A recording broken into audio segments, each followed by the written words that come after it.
Hello and welcome to the United Adventure Company. Today is Tuesday, so it is Wyrd Day.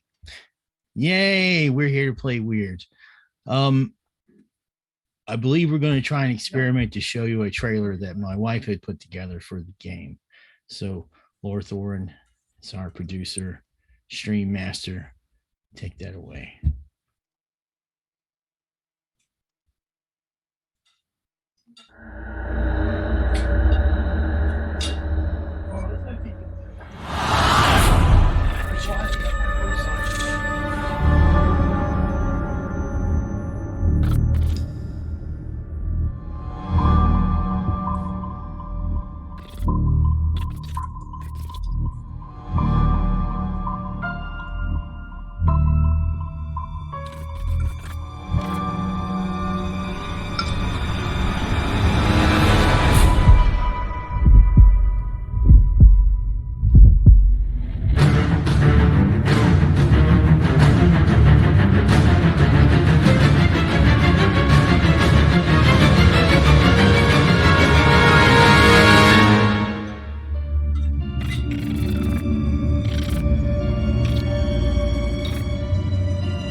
And there it is, everybody.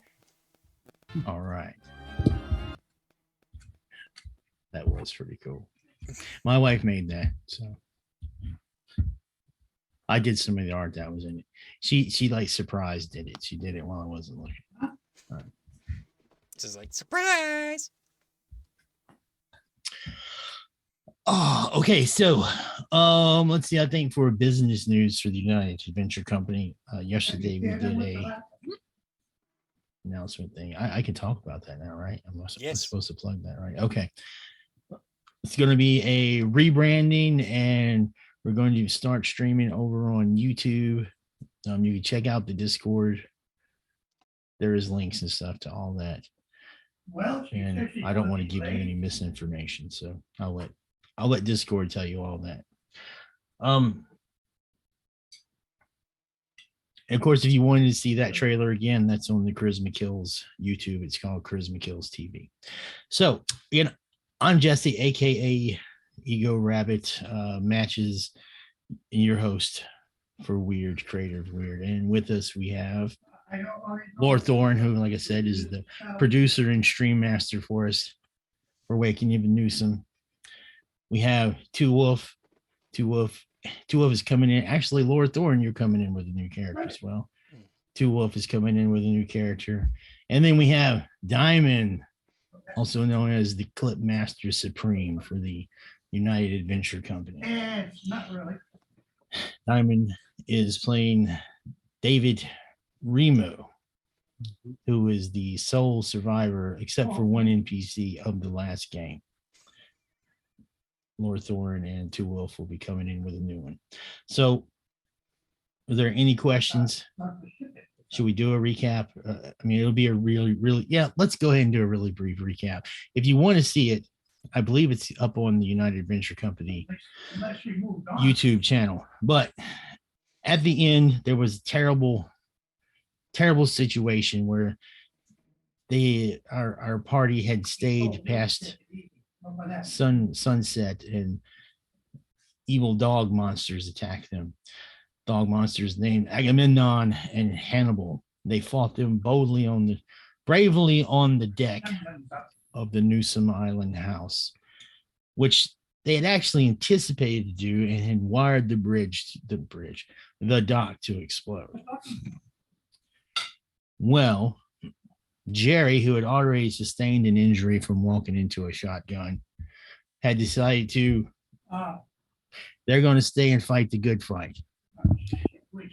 When it all boiled down to it, Hannibal had ripped Jerry's arm out of the socket. Jerry had blacked out unconscious. Technically was still alive, by the way. Sorja had twisted, had a bad fall, snapped a leg, was still alive, by the way. Mm-hmm.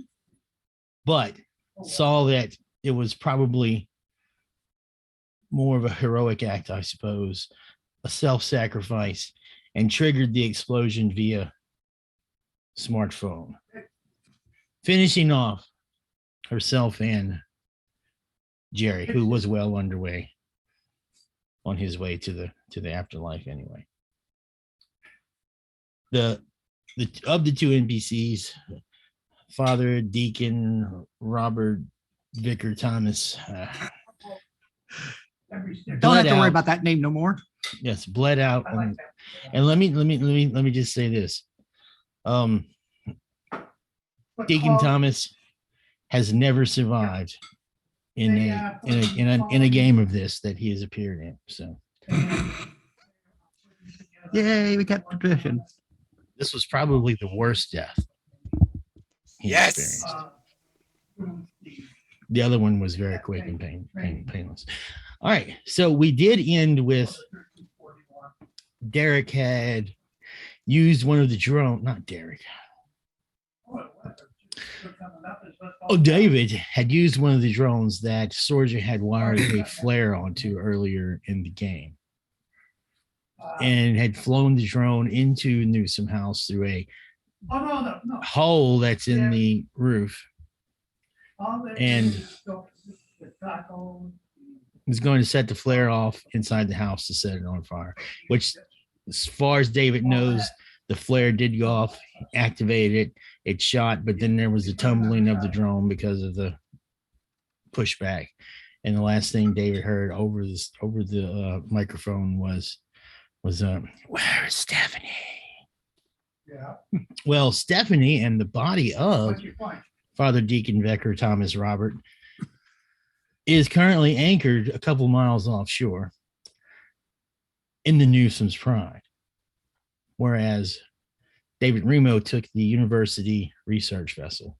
So David is currently off the coast of Newthsome Island, and that is where we left it. And I believe it was around 6. I think that's right. I'm pretty sure I wrote it in the game journal.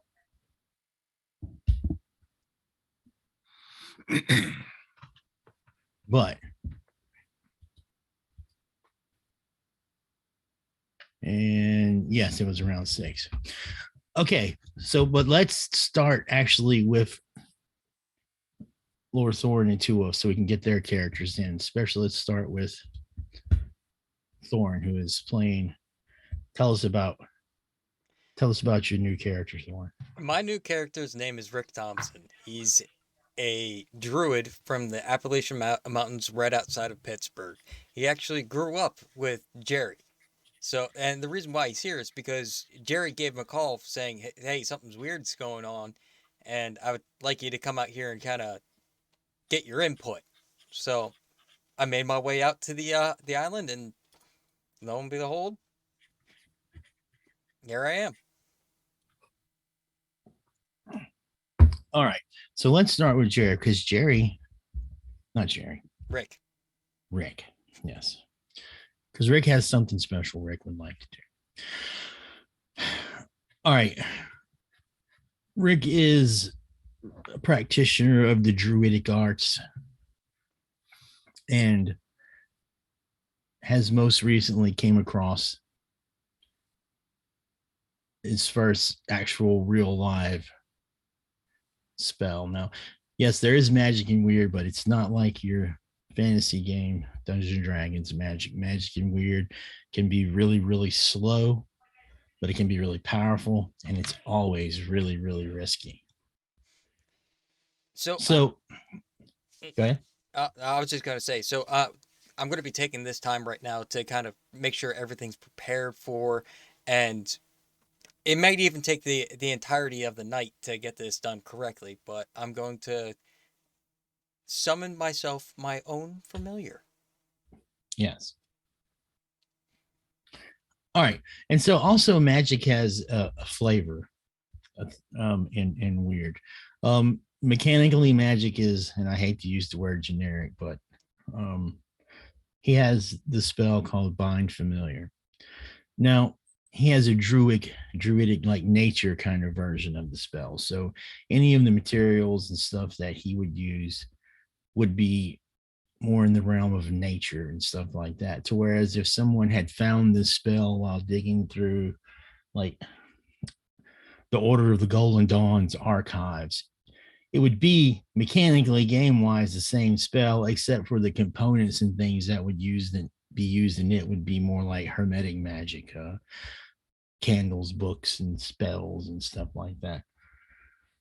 So Rick's version is the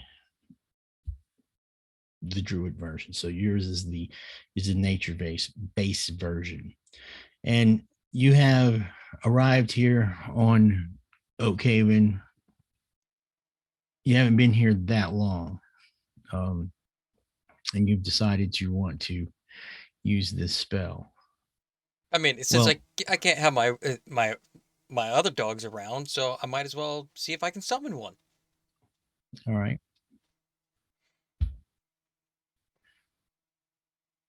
You would normally have to, basically, I'm gonna just do a bunch of narrative on this. I'm going to skip some of the mechanical things because you didn't have them, and I went ahead and assumed that you would have them, so we can go ahead and introduce you into the game. So magic also requires occult resources. So in Wyrd, this is like a generic value.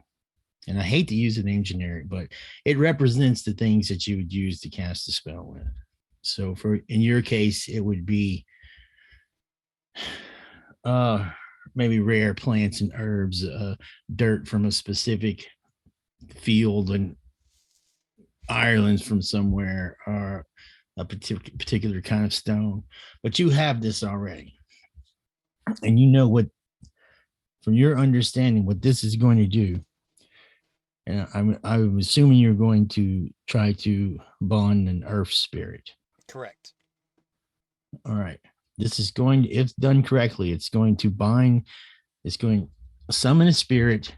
You'll enter into a contract, and then it will manifest as in the form of an animal of your choosing. So, all right. So let's go ahead and get it started now. You have made your way out into the southern part of St. Campion Island, which is Harp Island. That is the most nature. There's a lot of wildlife preserve and stuff out there. It's right around dusk. It's the time when it's not quite day and not quite night.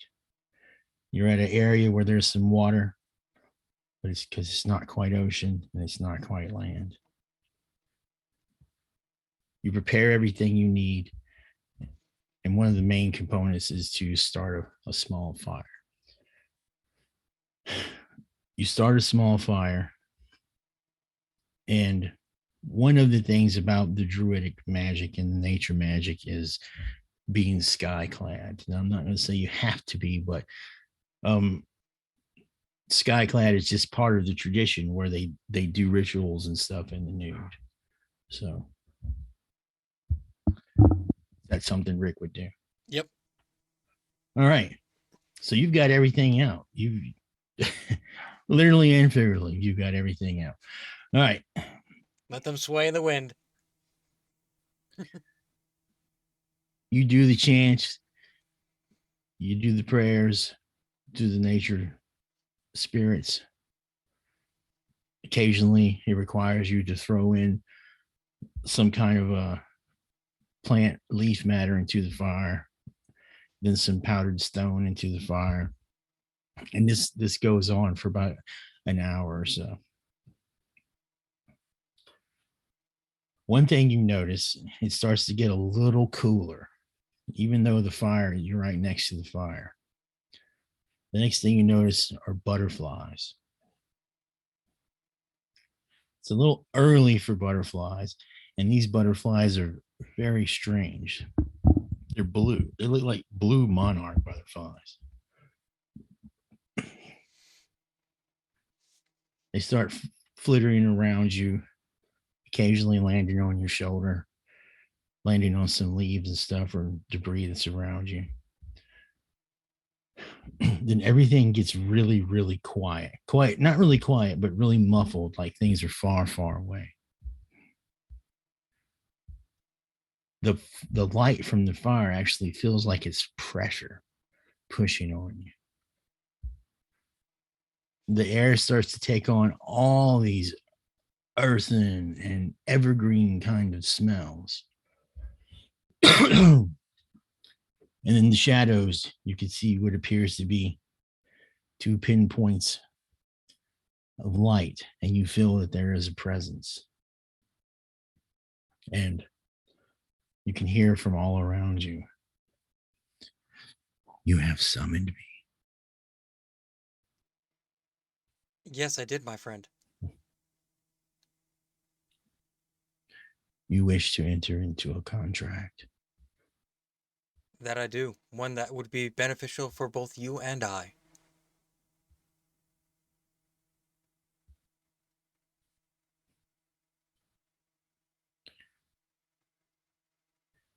We will be equals in this endeavor.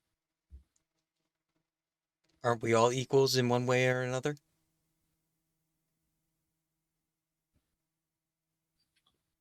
So be it.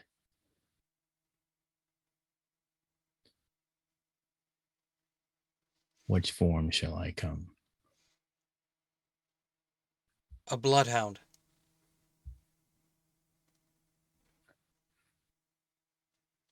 So be it. All your senses return to normal, and from those shadows, a bloodhound steps.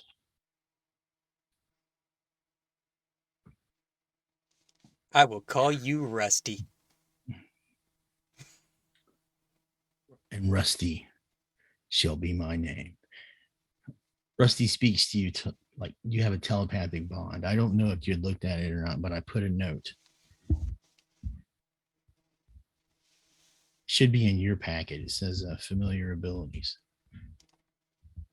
Mm-hmm. So that's everything that the familiar will do for you. Now, in Wyrd, a familiar is sort of like tag team controlled by the game master and the host and the player. That is an option. If you want total control of the familiar, I'll let you have it. But in the past, I've made up like the personality and stuff of them and kind of treated them as a quasi NPC. Quasi NPC would work best. All right. So it's a partnership. One in which I look forward to, my friend. All right. The first thing that Rusty does is smells the air and sniffs the ground. Where are we? This is a strange place. We're on an island that's in the United States. My friend Jerry called us out here, and I feel as though he might be getting in a bit of trouble.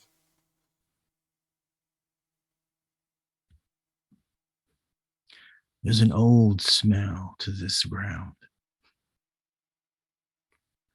There is old magic here. It's in the soil and it's in the air. There's also a hint of corruption. I don't suppose you'll be able to figure out where that corruption's coming from if we get closer to it. I'm not sure.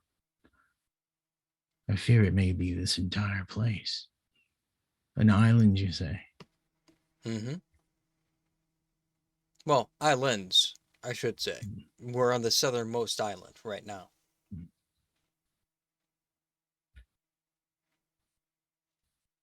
Perhaps if we looked, we could find it. But right now, you're looking for your friend. That's right. And let our journey begin. All right. So that is the introduction of Rusty and, or should I say, Rick and Rusty. Two Wolf, are you with us? Are you ready? Yeah, I think so. All right. So Wolf, you are playing Will Hanson. Tell us about Will. Will is a security guard over at the auto plant where Sorge's parents work. All right. He's studying at the university, military and police science. All right. Did Will and Sorja have a connection? They knew each other. He admired from afar, Okay. but never dated or anything like that. But he's friends with the parents. All right. So this is actually probably earlier that day. And we're doing some timey-wimey stuff just so we can have everybody arrive at the right place at the right time without forcing it. All right. You are contacted by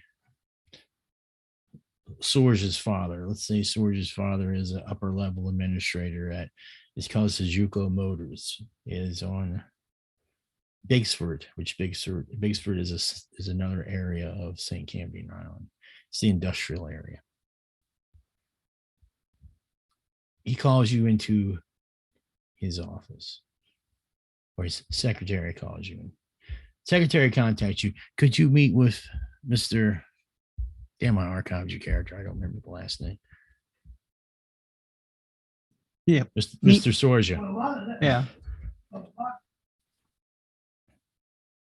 I'll be there. You want me to come at the end of my shift or now? I believe it's urgent. Okay, I'll come right up. I'll just let my boss know. All right. And so Mr. Sorja is like a vice president of something. The secretary tells you, oh, please go right on in. You go Thank in you. and he's there. He has lots of files and newspapers and stuff on his desk. And he looks really worried. He's got his coat off and his sleeves are rolled up. Looks like he hasn't slept well. And he says, Mr. Hanson, thank you for coming. Thank you. I'm just going to cut right to it. You knew my daughter, right? Yes. I thought you did.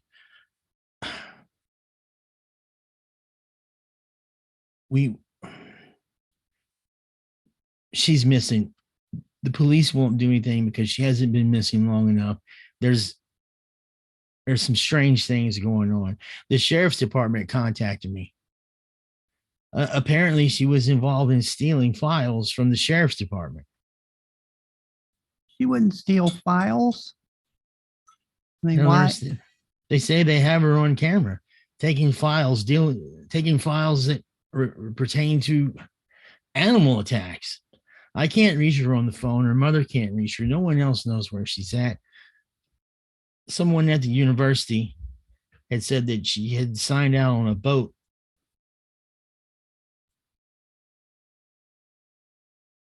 But we still can't reach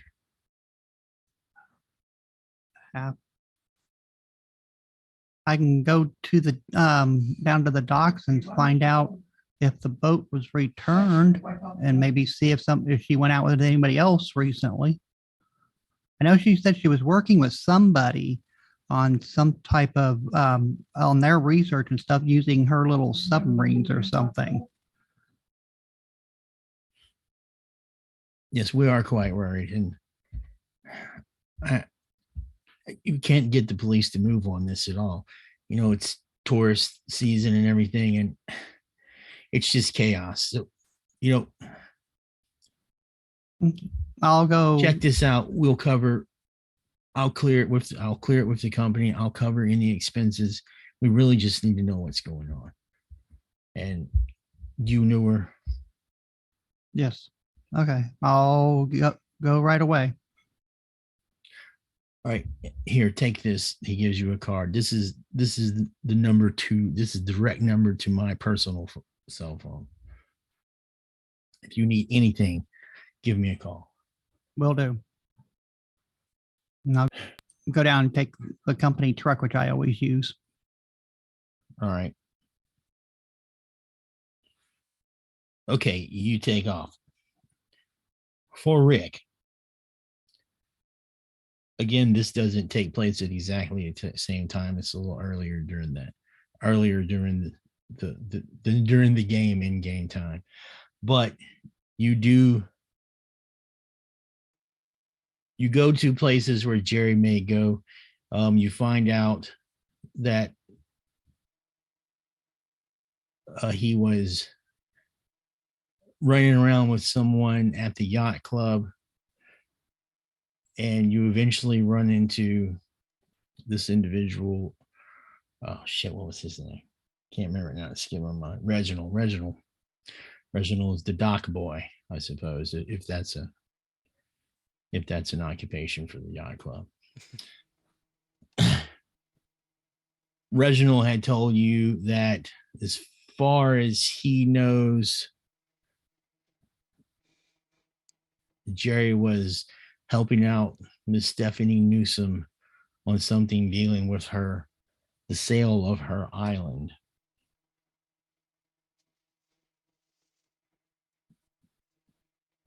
And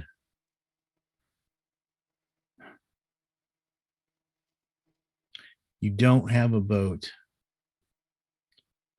He said that he had saw them earlier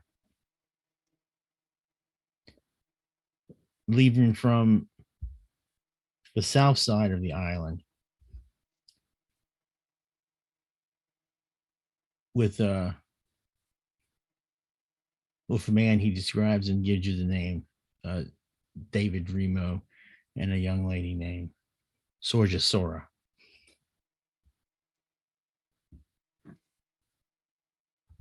Well, I might as well then head down that way to see if I can find his truck.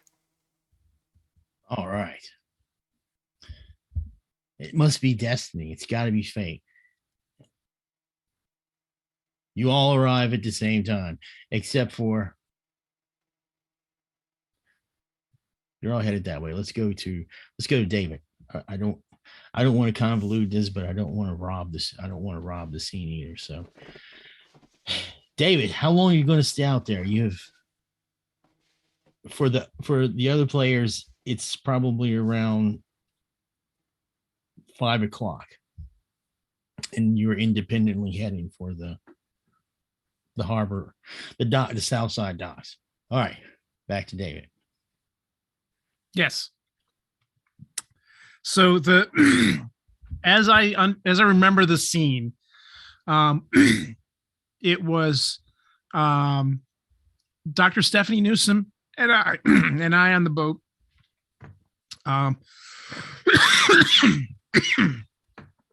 We had the deceased body of Father Vicar Deacon Thomas on board. He had apparently bled out, made a hell of a bloody mess on the boat. That he did. But seeing as this is a university research boat, this deck has seen more than one bloody mess on it in the past. So this is really nothing new. In fact, there are hoses and things to take care of all of this should it be necessary. But as I remember, Dr. Newthsome, Stephanie, her state of mind was rather frantic, and we had fairly recently seen the excuse me, seen the dock erupt into flames. Yes, you blowed that dock up real good. And I am going to replay the little section that I captured from the drone footage of the back of the house.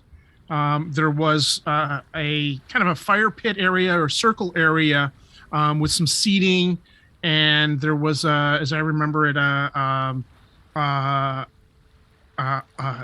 hole or something in the ground with some sparks or flames or some kind of light source coming from them.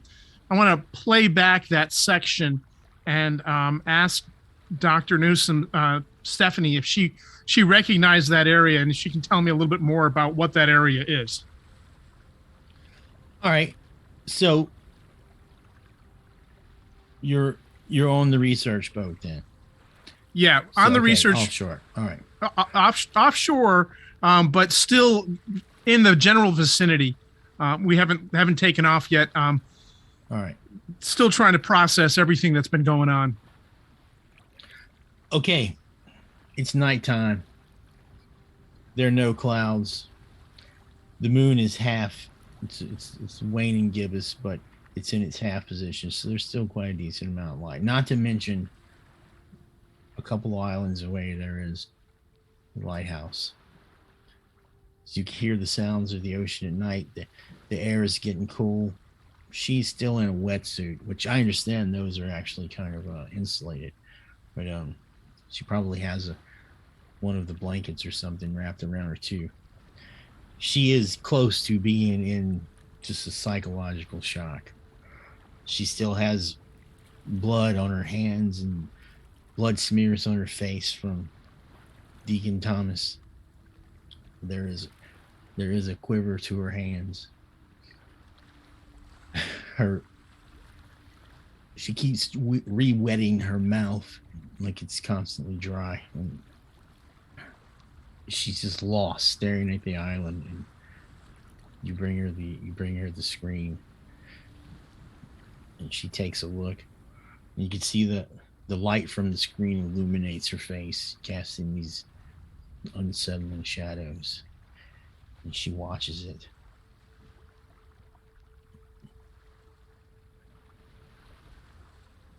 She knows how to use an iPad. She presses it to pause it. She says,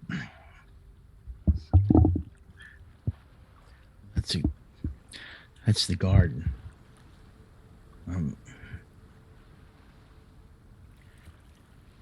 We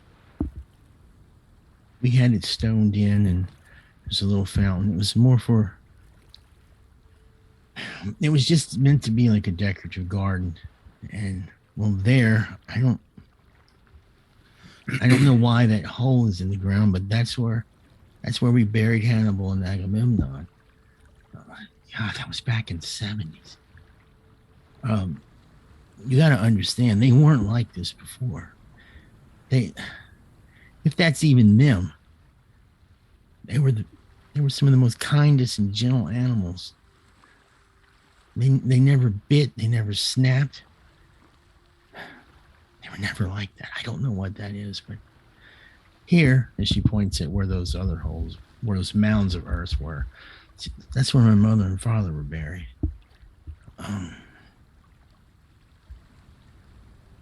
I guess so you remember her mother and father were exhumed a couple days ago. Yep.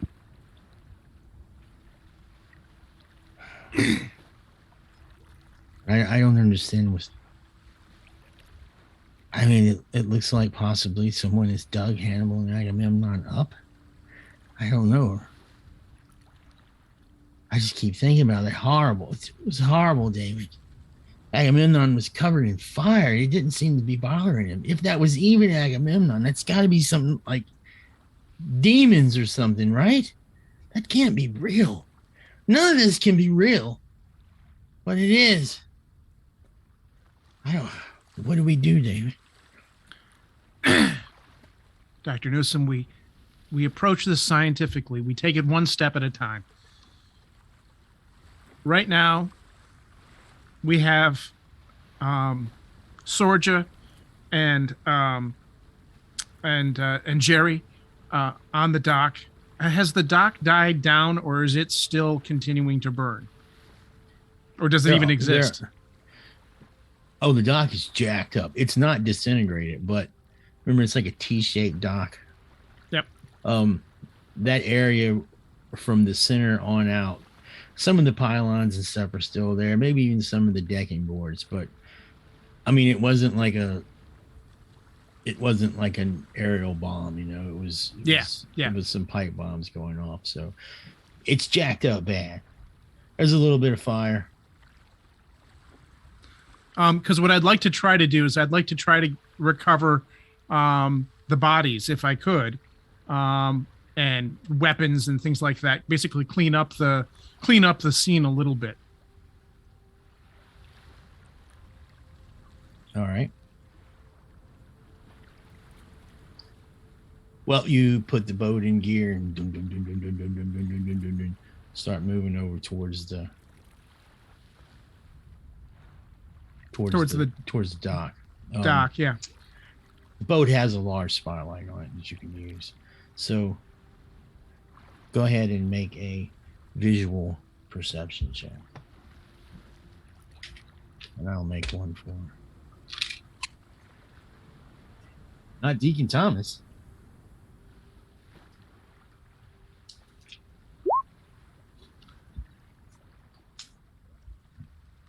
There's a number for you. That would be a 2 double ones.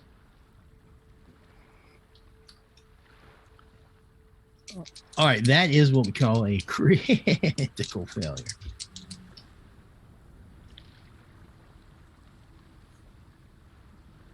It says 3rd-degree critical failure. Okay, so what happens is you're steering the boat and you're shining the big light, and all of a sudden there is a large boom and you hear some cracking.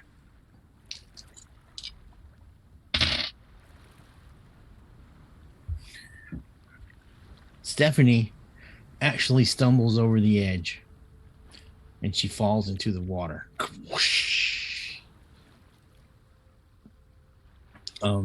She starts yelling for help. Oh God, David,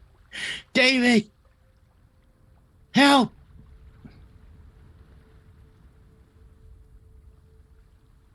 The motor is still going, but the boat is the boat is snagged on something. So the boat isn't moving. It's like a run aground. Yeah. Okay. And you can hear grinding. So I shut the engines down. No sense trying to make it worse.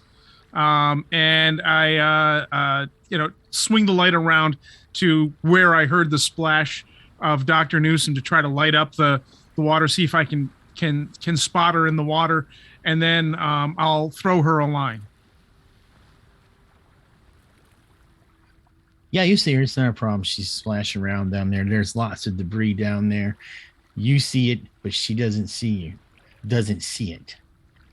But behind her is the body of Sorja, face down, floating in the debris. She doesn't see it though. Like, she's more freaking out, kind of. Yeah, understandably get back so. on the boat. Yeah. It's not because she's scared of drowning or anything. This is a second home to her. It's because there's demon things running around. Yeah, because of the evening we've had so far. Yeah. Let's just say we haven't had a quick trip to the opera. Yeah, so the objective is to try to get Dr. Newthsome back up on board as quickly as possible. All right, that's not a problem. You can hand her down. Like, the back of the boat actually has like a ladder area where divers can go down, so you can help her get around to that area, and she gets back up toward on the rear. I think we hit something, David. Maybe we've run aground. I should have. I'm sorry. If I would have been in my right mind, I would have told you there's lots of rocks and debris here in this area. No worries. We'll figure this out. Again, one step at a time. We're just taking this one step at a time. I'm gonna search around and see if we have used all of the dive lights or not in the lighting system that we had set up to illuminate the dock area. I'm not sure if we did or not, but we'll say you have two. okay. I'll grab one of the dive lights, and what I'll do is I'll tell Dr. Newthsome to stay on deck, and I'm going to check the bottom of the boat, see if I can figure out if we've hit something, what it is, et cetera, et cetera. I'm just going to check stuff out. I'll be right back, kind of a thing. All right. In as convincing a non-frazzled, holy crap, I'm freaking out. There is no freaking way I want to get in this water.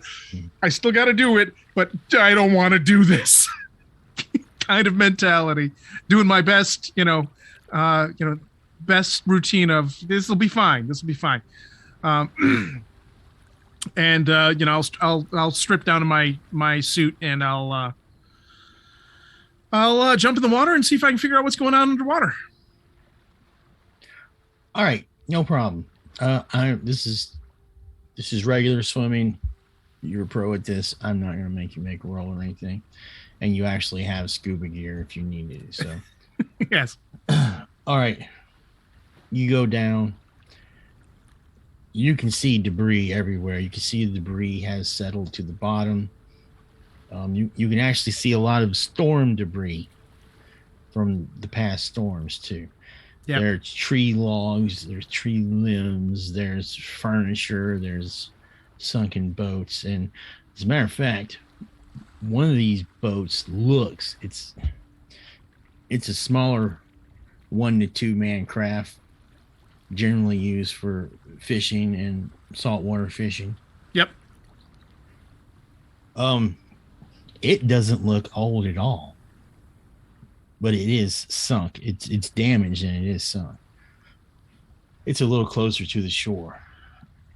You can even see there's a life jacket that's tied up in some of the roping, and it's still this bright color, like it's brand new. Yeah. But as far as the task at hand, you can see, yes, there is a large rock here, and the boat has hit this rock. There is damage to the hull. It's probably leaking on the inside in the sub hull area, whatever you want to call it. Yep.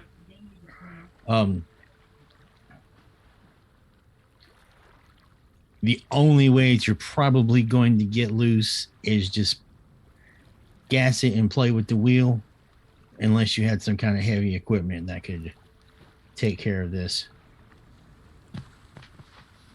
One moment. One moment.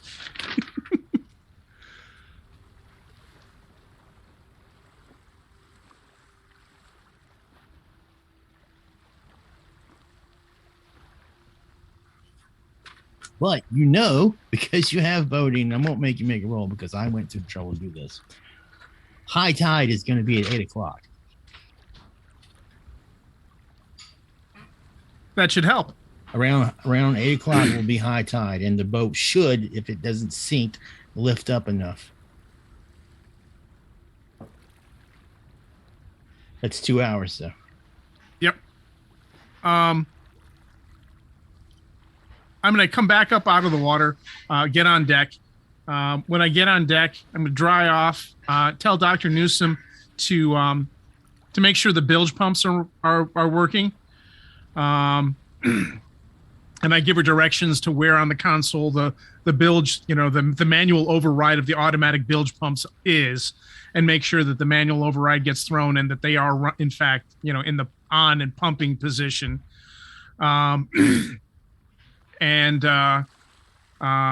once I've dried off, I'm going to go below deck to assess any damage.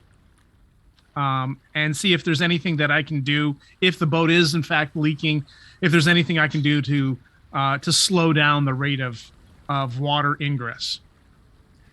At this point, you can see some of the rug area and stuff. It's damp.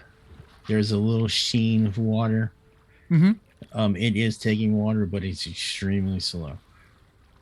Okay, so if I feel that the bilge pumps should be able to handle that water, I'm just going to let that go, and I'm going to turn back to Dr. Newthsome and say, I think high tide's in a couple of hours. That's going to help lift us off. We've hit a rock, and we should be able to get off from that.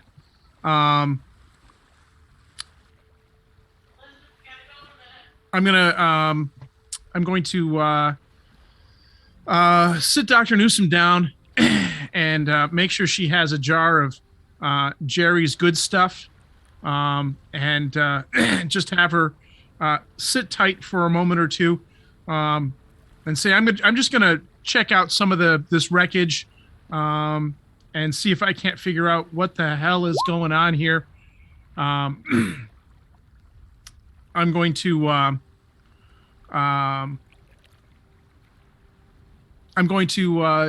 then proceed to do that with the objective of recovering Sorge's body that I had seen in the water. Not afraid of swimming out after her, and grabbing a line, tying her off, and bringing her back to the boat, that kind of thing. And at the same point in time, see if I can check for Jerry. All right.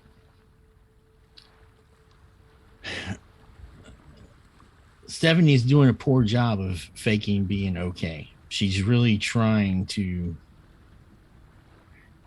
You get the feeling that she may even be embarrassed that she's not holding her shit together as much as she would like to. But she's listening to what you're saying, and she's shaking her head, and she's at that to her teeth occasionally, that sort of cool, almost anxiety like chatter. But so, okay, David. Okay.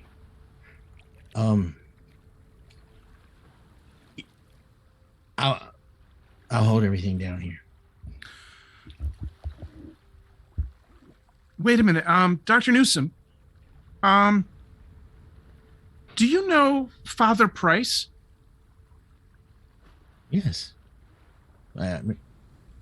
Would you happen to have his number? She was speaking to Father Price, and yeah, it was a rhetorical question. I was just okay. kind of leading her there. Well, yes, David. I know Father Price. Why? Do you have his phone number, by any chance? Yes. Oh my God, Would you do me a favor? Would you give Father Price a call and tell him everything, and I mean everything, that has happened here tonight? Wow. Yeah, I'll do that. All right. Remembering the words of Father Vicar Deacon Thomas, who said, "Tell Father Price. Tell him what's going on here." Exactly. All right. While she's doing that, you go to retrieve Sorja. Sorja's not too terribly mangled, but Sorja is dead. Sorja has injuries. It's just she's been standing next to a pipe bomb, but you can get her body up, wrap it up in a tarp or something, a blanket. I'm sure there are specimen bags on board. And you go back out to look for Jerry. All right. Yes. While you're looking Yes. for Jerry, back on the mainland,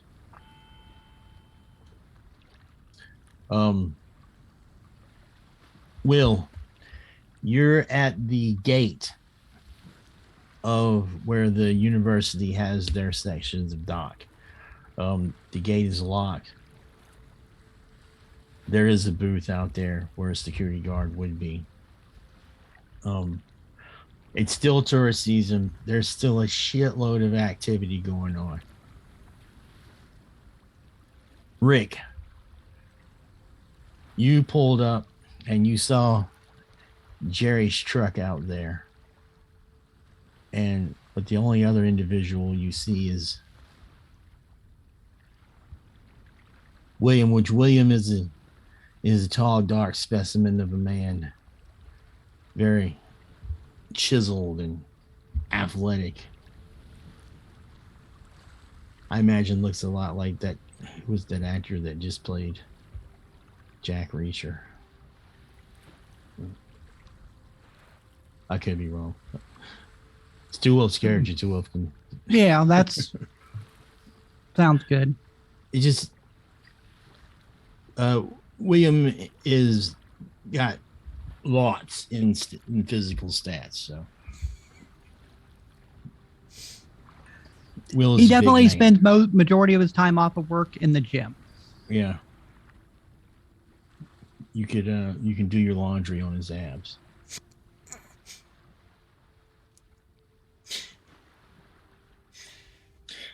So that's the only person that you see, and probably wearing a security jacket. Actually, maybe a security uniform still. Yeah, with the auto manufacturer thing on it and saying security underneath it. And I'm going to be looking around going, anywhere to get through here? Type of look, to try to investigate further to see if I can find something which might tell me where Sorgia went, since this was the last place she was supposed to go to. Kind of going 6 o'clock at the evening. It's kind of early for him to close. Yep. I'm just gonna I'm gonna get out of my car and start walking around, checking out Jerry's truck, Rusty right by my side, and eventually All right. make my way over to the gate as well. All right. Well, only you know how Jerry kept his truck. So Full of beer cans. there's beer cans and stuff like that. I'm sure. Beef jerky packets. Yep, definitely his truck. Yeah. I'm trying to think if there's anything that would be in Jerry's truck that would turn you on as a clue. Well, maybe he did have something written down, like the address for this place, and maybe some notation. If Jerry was the kind of person that takes notes like that, It would probably be on a beer stained coaster or something like that. all right. Oh, I tell you what. How about this? There's a receipt from Gutter's Bowling Alley that has a telephone number written on it. It says David. Interesting. Might as well give it a call. All right.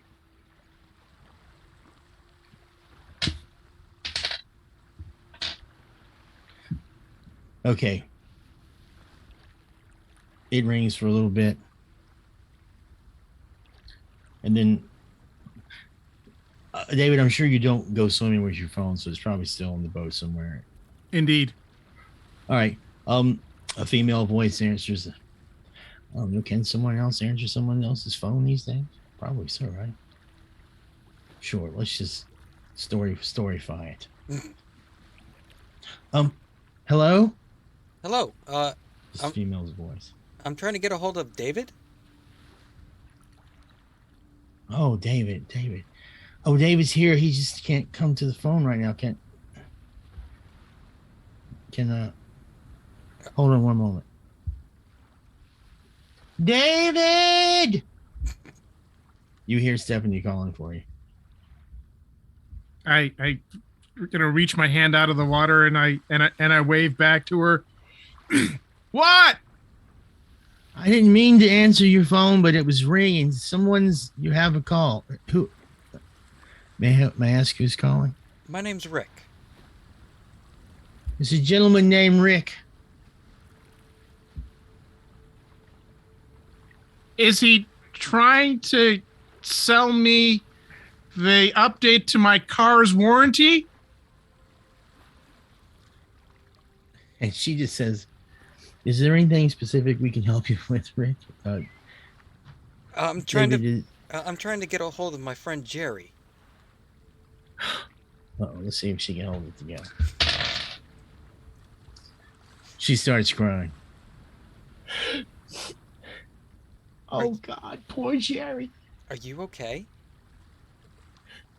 Oh, how do you know Jerry? You're his friend. How are you good friends? I grew up with him. Oh my God, I don't know how to say this. I don't even know if I should be talking about it.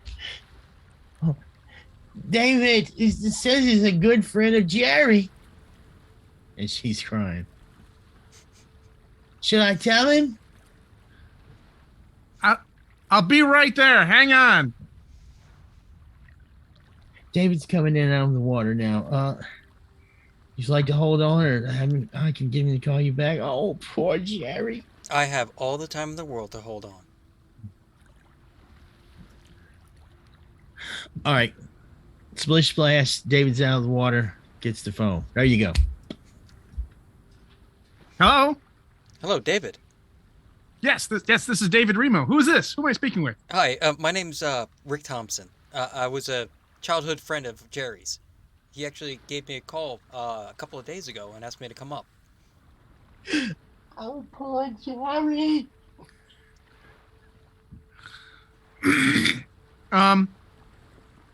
Asked you to come up from where? Pennsylvania. Oh, from back Jerry. home. Mm-hmm. Poor Jerry in Georgia. I see. Where are you now? Believe it or not, I'm at Jerry's truck that looks like to be outside the gate of a dock to a local college. The South Docks. I don't know the name. Okay. Yes. I know where you are. Gosh, I don't know how to say this. There's been an accident, and He's returned to the earth, didn't he?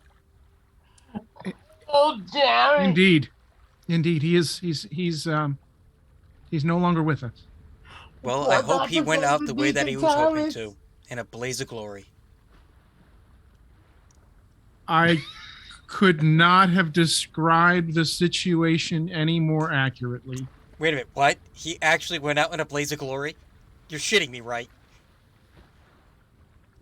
I don't I don't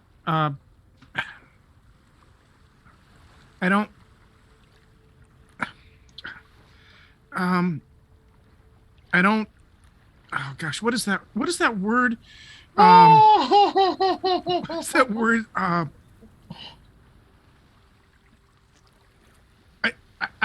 I tell it like it is. I tell it like it is. He was murdered, David. Just say it like it is true. He was murdered. Well, thank you for letting me know. That house killed him. Did she just say the house killed him? The circumstances are rather unusual. Let's see.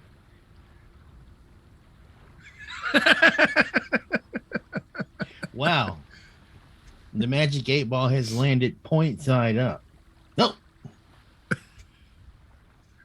They're very unusual. My sources say no. Well, we should get together, and I can tell you all about it. I look forward to that. I'll wait here until I guess you're out in the water still. Yes, and I don't know how long we'll be.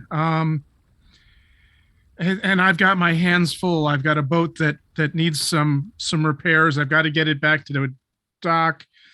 I do suggest you be quick because it looks like there's an officer or security guard that's looking around the gate here, trying to see if they can get in. How is that possible? No one. Okay. Can you find your way to the bowling alley in town? You sure you don't want me just to wait here? Let's try to meet at the bowling alley. It might take me a little while to get back. It's probably a couple of hours just to travel by boat to get there. And then I'm going to have some paperwork to fill out and things like that. So I don't want you to be left in a parking lot for that long. Okay, it looks like there's an address to a bowling alley in Jerry's truck. I'm guessing that's the one since it's surrounded by notes saying really good beer, cheap food, nachos. That would be the My one. ex-wife's ass. I will meet you there, David. Thank you. Excellent. All right. Yeah, Stephanie rolls. She failed to restrain herself. That's what I figured. And then I take them 5 minutes to try to console Stephanie and just try to calm her down. Focus on your breathing. In through the nose, out through the mouth, David. The mouth. Thank you. Out through the mouth. I'm going to pull it together, David. I promise. I'm not going to let this happen to poor Jerry and Sorja for nothing. I know you will. Up, and she looks at the house and she says, "I'll kill you. I'll see you burnt to the ground and destroyed.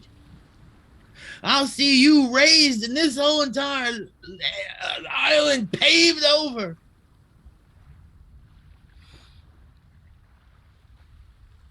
Okay. I'm going to go back to try to track down, I'm going to console her a little bit and say, we'll take care of this. We'll get through this, Dr. Newthsome. We'll get through this. One thing at a time.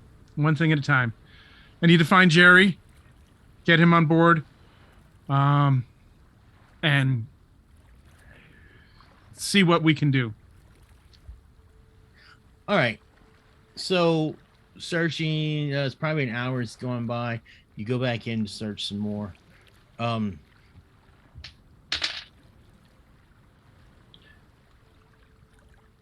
You hear Stephanie. David, get back to the boat. David, hurry, Hannibal's coming.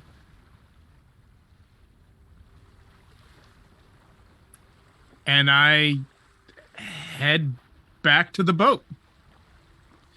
All right. Before you can get to the boat, you can hear Hannibal.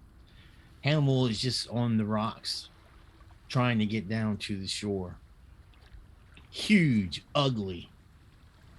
Remember Agamemnon was the one that burst in the fire. But Hannibal's fur is smoldering. However, he does not go into the water. He just... I'm in the water as quick as my feet will take me if I'm not already there. Yeah. I figured you was in the water looking for the body, so... Excellent. Yep. And I head back to the boat.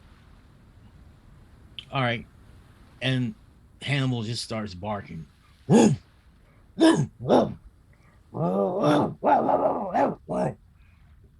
a few minutes later, you can smell. It smells like someone burning a bucket of feces. There's just terrible sulfuric smell that remember that Agamemnon smelled like when he burst into flames. And not too much longer, there's this flaming mass that's stumbling up towards the remains of the dock. And when it barks, it echoes like it's in some cavernous void. And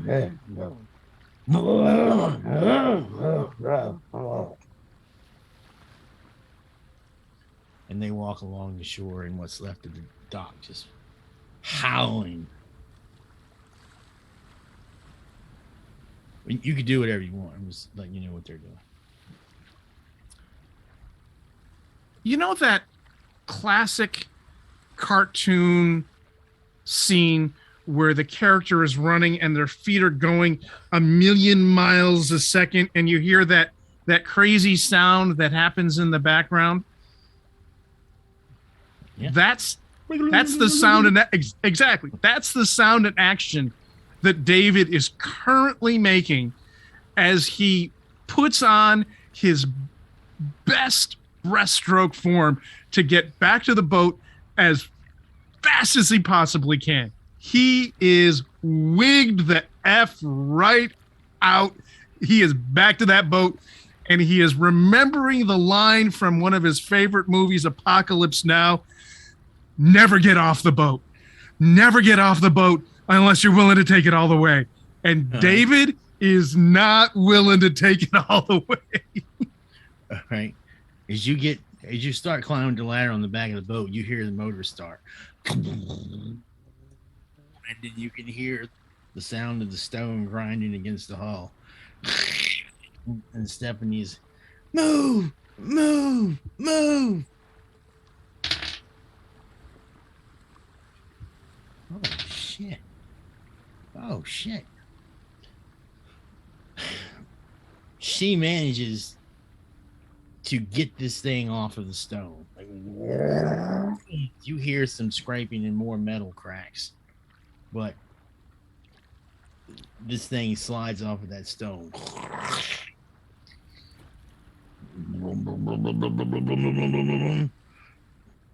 Just that, like, if you wouldn't have got on, you probably would have got left.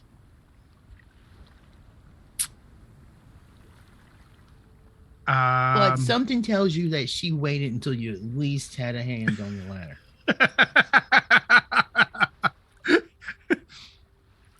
That's all I needed. It's all I needed. Since Dr. Newthsome knows these waters better than anybody, I'm going to tell her, let's head back to Newthome's Pride as quickly as we can. All right. She's okay, David. Promise me, David. Promise me we're going to put a stop to this, David. Promise me. Dr. Newthsome, we will. But Whatever we are it only takes.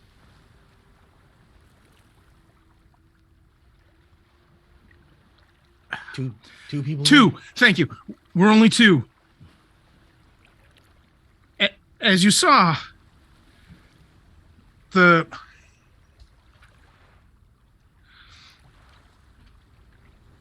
are huge. Dogs, Huge. David, dogs. Yes, the dogs are huge.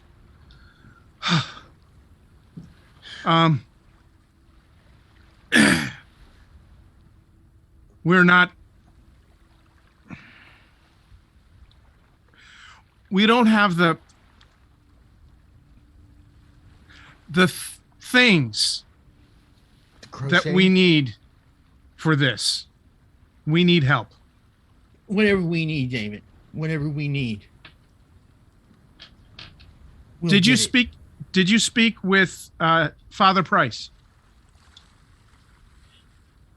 I left a message. I'll take over the helm and say, give him another call now. And in fact, you can also send him a text message and throw a 911 at the end of it to try to let him know that this is important. Right there. I don't have his cell. I was calling the church. I'll try.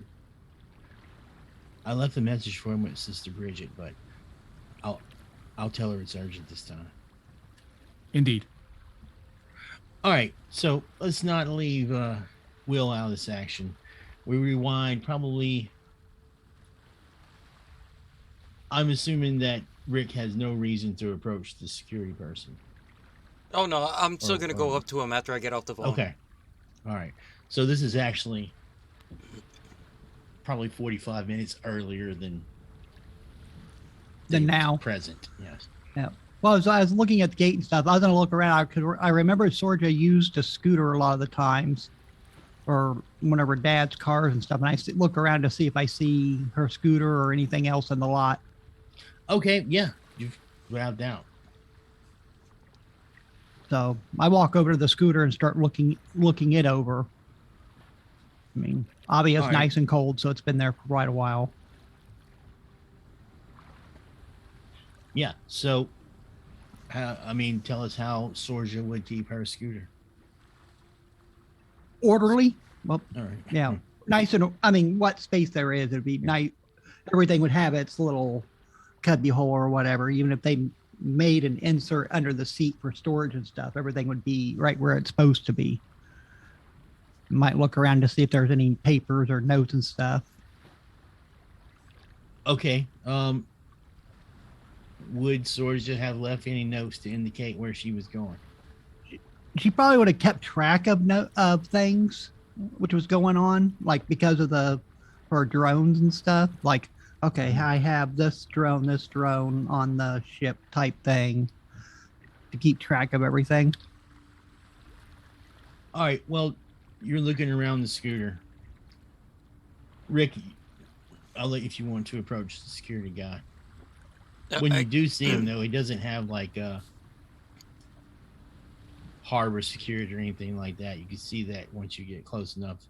The jacket says Suzuki Motors. Excuse me. What brings you here tonight? A friend of mine is missing, and well, this is her scooter, and she was supposed to be going. Last I heard, going out with somebody on one of the research vessels and stuff, but nobody's heard from them. That's interesting because I was looking for a missing friend as well. I just spoke to a David Remo. Wait, that might be the grad student she was working with. She does little, like, submersible submarines and stuff. I have no clue what he does, but my friend Jerry was a hunter by trade, so. And a rather drunk. He could shoot a gun to kill his lunch. Did he go to the bowling alley? Yeah. Matter of fact, David asked me. He said she hung out with some people at the bowling alley. Matter of fact, David asked me to meet him at the bowling alley. I'm trying to figure out why they're closed so early. I mean, it's usually they're not shut down. As you are speaking, like a Grubhub kind of vehicle pulls up. And are either of you Josh? No. Damn it. Okay. Then you hear some keys in the distance, and then there's a security guard running up to the gate. Hey, is that my burger? Hey! Are you Josh? Yeah. Here, I'll take it up there to him for you so you can get on to your next order. Rusty, you hungry? He's got a piece of toilet paper underneath his feet, as he's running to the gate. Oh, I've been waiting for that. It says Daddy O's on it, on the bag. I'll He grab it. He and- unlocks the gate and steps out. Hey, how's it going? Okay. Do you know if Sorja took a ship out today? She's one of the engineering students. She was working with somebody in Sorja, David. Marine. Yeah, they got a boat out earlier today. Were they out with anybody else? A burly, well, redneck-looking dude, ugly as sin. Well, the guy that drives that truck. Yep, that's him. Okay. No, Yep, I that's don't- him. You haven't heard from them? No, they've been out a while. I just, Oh. duty was called. I had to take care of some. And then he scraps the toilet paper off his foot. You know, a pine I was cone just works taking. better, right? I was taking care of something. In the Y- back. You do know a pine cone works better, right?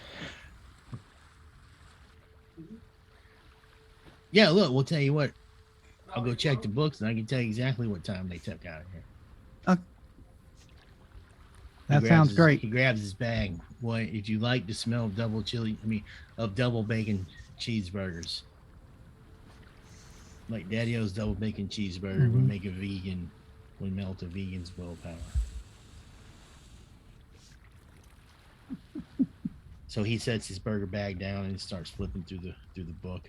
It's only one page, so it's not a lot of flipping, right? Here you go. Dave Remo signed it out. Sorja signed with him. I don't know about your friend Jerry, but yeah, they took off with that boat. It was And like what's seven in the morning. yeah? Looking at it, and going, what is this area here where they said they're going Oh, that's just the area around the lighthouse. around the Little James lighthouse? Islands. I guess they're doing some kind of, I don't know, research. Oh, a research vessel. That would make sense. Yeah, I mean, I guess they're looking at Okay, maybe Fish it just mating took them habits or longer than it was something, I don't supposed to. yeah. Jerry, Really need to get a hold of this date. Jerry doing research?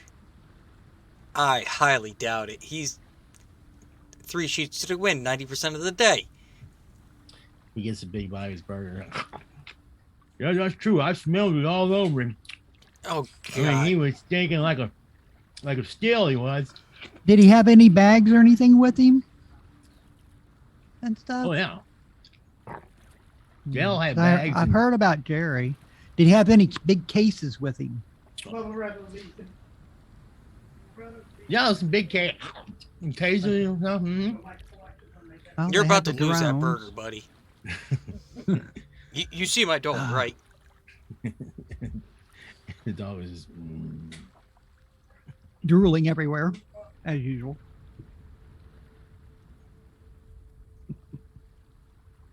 I forgot you had. I forgot you had. I got to keep remembering you got the familiar now. The familiar's just staring at him like he will lose that food soon.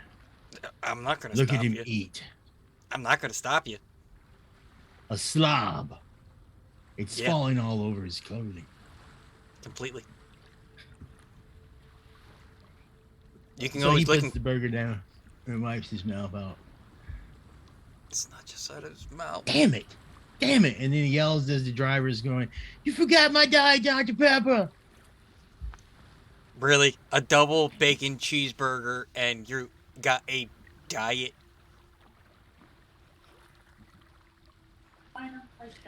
That's Oh, about I just like the normal. way it tastes. Diet Dr. Pepper. You see those little sweetness commercials. Man. It's all yours, Rick.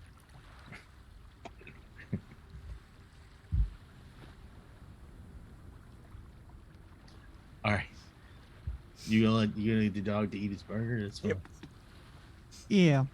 So you're supposed to meet David at the bowling alley. Don't they have to return the ship first? The boat? Whatever that thing is first. Yeah, asked him if he wanted me to wait here, but no, apparently not. Oh, hey, buddy. You want a bite? Oh. Hey, only you can hear the dog, Rusty. Rusty's like, you will feed me some of that. I will have some. Oh, you want a bite, buddy? Here.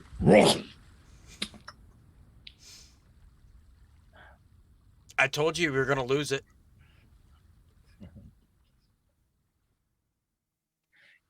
You know, I could call out to the boat to see if there's any problems. Yeah, would you do that? Yeah. Sorge's father's really worried about her. I don't know if we're allowed to have animals in here or not. All right. No, don't worry. He's a service dog. Better have his cholesterol checked, man. All right. Ah, he's good. He goes to the radio. Squawk, squawk, squawk.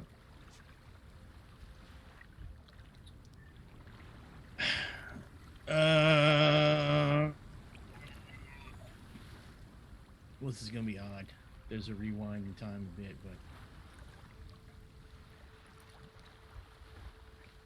fuck it. Time is catching up. There's been Ubers and everything, right?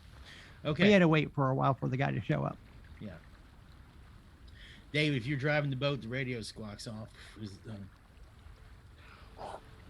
South Shore docks to boat, Remo, beep, whatever. Research vessel 413372. Yes, David Remo here. Mr. Remo, we're calling to check and see if everything's all right. Is everything good? Everything's fine. Everything's fine. Nothing to see here. Everything's fine. All right. Well, you have someone inquiring about you. Do you have someone named Jerry aboard? Oh, Jerry!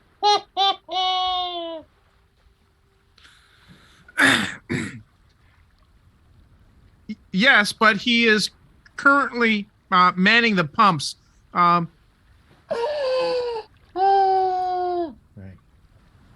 Who's inquiring? Maybe I can give them a call.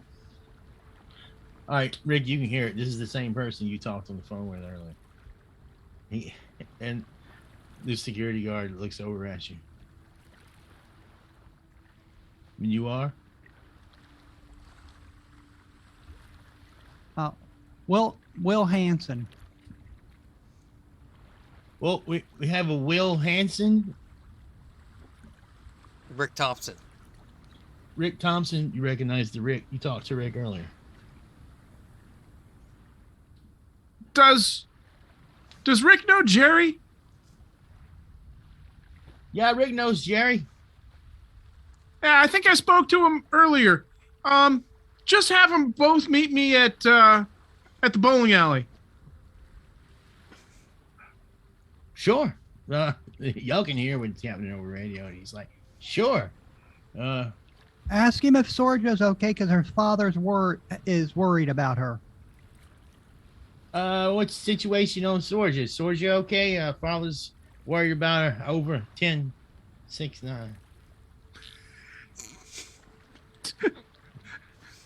Everything's fine here. Everything's fine. We've still got some work to do. We've got the boat until 7 a.m, I think. At least that's when I had it signed out till. Is there any problem with that? No, it's just we have some concerned people looking for you. Okay. Hey, dog, those are my fries.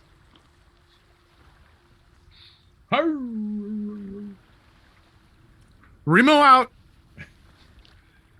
Yep. Click. All right. Well, there you have it, Josh says. Is there anything else I can do for you? I don't think so. I guess we'll just make our way to the bowling alley. No. Rusty, Okay. come here. Don't worry. I'll get you some more to eat soon. Once we get to the bowling alley, I'll see what they have on the menu that you can have.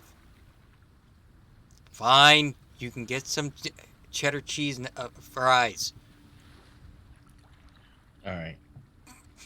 As we walk away, I look at Rick and go, did the person on the radio sound like he was avoiding answering questions? Oh, or clearly. something? Okay. I wasn't sure. Yeah, from what he told me on the phone call, that Jerry returned to the Earth. Oh, Jerry. Okay. Return to the Earth. Okay. Why? If they're just doing research. And was there a woman Big in the fish. background on the boat too? That definitely wasn't Sorja. No, that was her name was Stephanie. Stephanie. Stephanie. Oh. She was kind of very frantic about saying what happened to Jerry. So I'm not sure what transpired there. I mean, Jerry was ugly as sin, but he was still a smooth operator. Oh. Yeah. Well, we can either wait for him to come here, because if they're coming back, they have to drop the boat off. They're not supposed to dock it anywhere else. Or we just meet him at the bowling alley like he wants. Well, Rusty's very hungry, and he's chomping at the bit for these chili cheese fries. So why don't we get our butts moving? As I slapped Will How on the does a ass. dog know about chili cheese fries?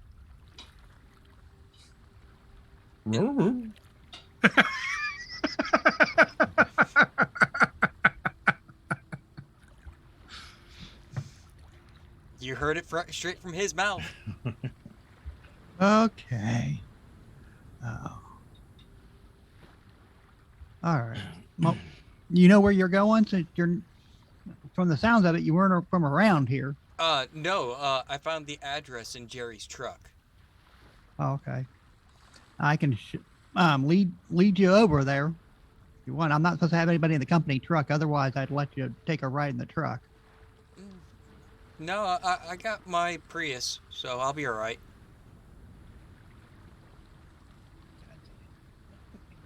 Okay, so I guess we head to the bowling alley.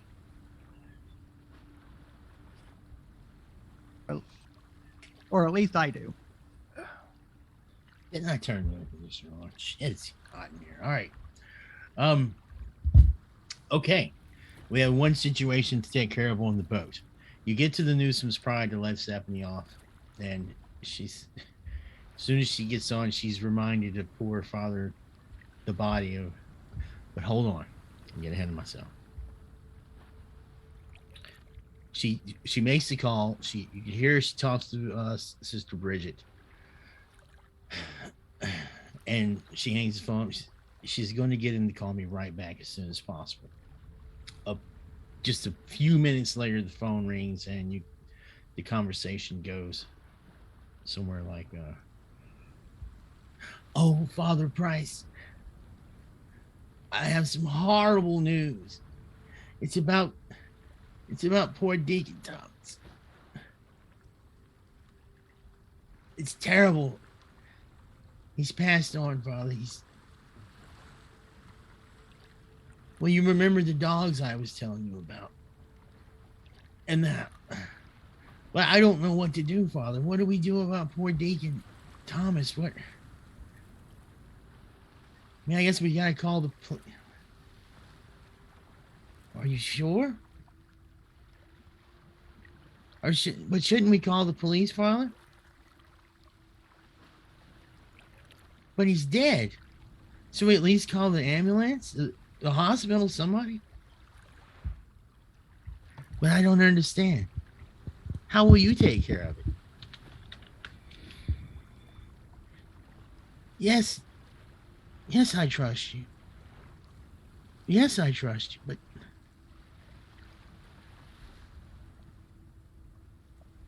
I don't know how I feel about this. But it just doesn't seem right. Okay, well, I'll call you as soon as I'll call you I call you when I get to the yacht club.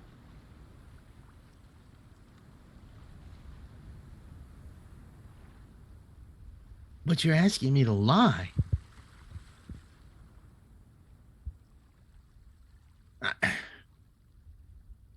Father, I don't know when. I couldn't tell you when the last time I told a lie. Okay. All right. Okay, I'll call you when I get there. She is visibly distraught when she hangs the phone up. That's exactly what you heard. And she just wants me to leave the body. He'll see that it's taken care of. And not to say anything to the police or anyone.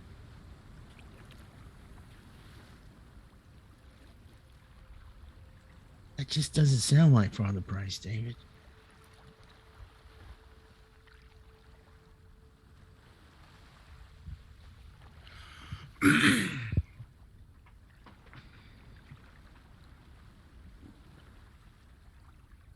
Where are you supposed to leave the body? You're on Newthome's Pride, and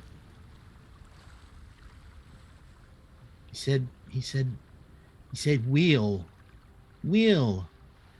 be waiting at the yacht club and to call him as soon as I get in.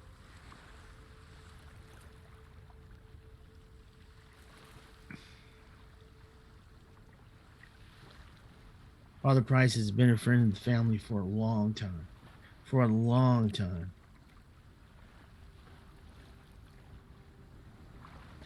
It's just strange that he would ask us. Strange that he would ask me to lie, especially about something this serious.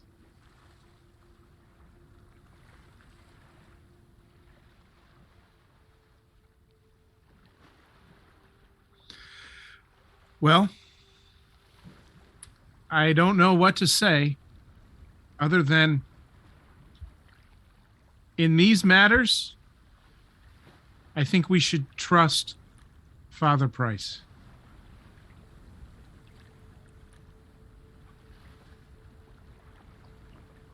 I think you're right, but it doesn't make me feel any better.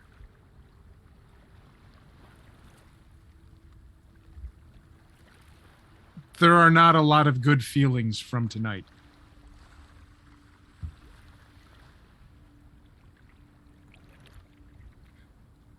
All right, so you get to Newthome's Pride, you take care of that, and unless there's anything else, you part ways. You head for south, and she heads for the only other question I've got in my mind is, I'm a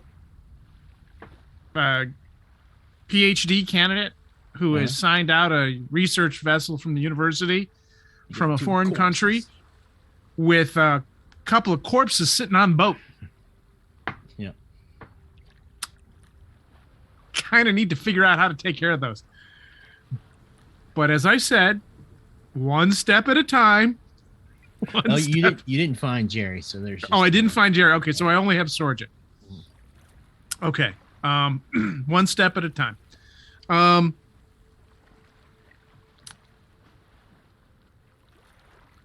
guess I'm going to, I would have packaged Sorja up in one of the larger marine specimen bags that would be available on the boat. Sure. And stored her body in the specimen storage area, wherever that was. And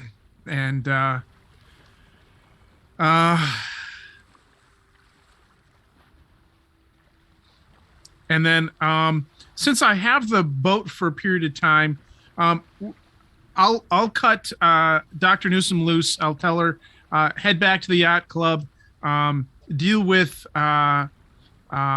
Father Price, and then I'll meet you, and then meet me back at the bowling alley, and we'll go from there. All right. So you'll contact her, or she'll contact you, or whichever happens first. I make sure she's got my phone number. I've got my phone number, and I said, what I'm going to do is I'm going to take the research vessel to one of the public wharves, tie off, and head to the bowling alley. There's some people asking about Jerry and Sorja. I'll speak to them, and then you speak to Father Price, and we'll reconvene back at the bowling alley.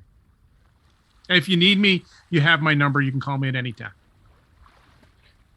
Right. Thank you, David. And remember, we're going to put a stop to this. We'll figure this out. All right. And she pulls herself together enough to get the boat underway. All right. This is probably a good time to take our break before the scene change. So, Sounds Lord good. Thorin, Lord Thorin, take us to break. Everybody, will, we'll be sir. right back. Don't forget to go refill your water, get some more snacks, and we'll be back in just a few moments.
now. Hey, and we're back, and we'll jump right back into it. Does everyone have your snacks and bladder refiller resources? All right. And right off the bat, time it. Wow.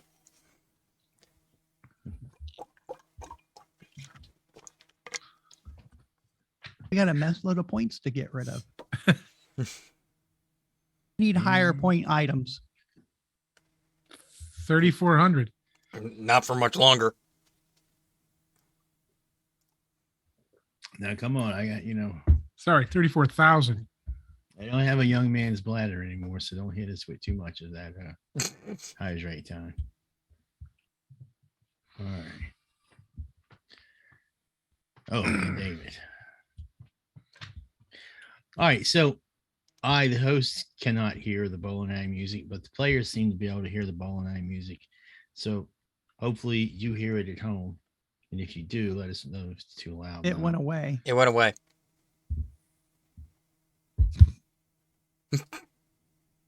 Always one. That's what happens when you play with it too much. Always one. Oh, well, imagine there's the sound of an arcade and some bowling balls roaring across a freshly waxed floor and some googly blooms of pins going around. That's the sound they make, right? Googly bloom. Hey. All right. It restarted. Okay. I still can't hear it. Boom, boom, here we go. Well, obviously, Rick and Will are going to make it to the bowling alley first. So, the only thing I see a problem with is when you go in. All right, let's just do it. You go there together, right? Okay. It was a pain in the ass to get here. Again, let me refresh your minds. This tourist season makes driving like going through a gauntlet. There's God damn it! loud tourists music. suck. There's the smells of all the restaurants just cranking out tons and tons of food. It's just wild. But the bowling alley Gutters is located on the outskirts of town and is not attractive enough for the tourists to hit. So it doesn't normally on the off season attract a lot of business. It's a little bit busier than tourist season because it's the locals going, hey, we need some place to go. Oh, you remember that shitty bowling alley in the woods? Let's hit that place up. All right. Okay. There's still plenty of places to park when you pull up in Gutters.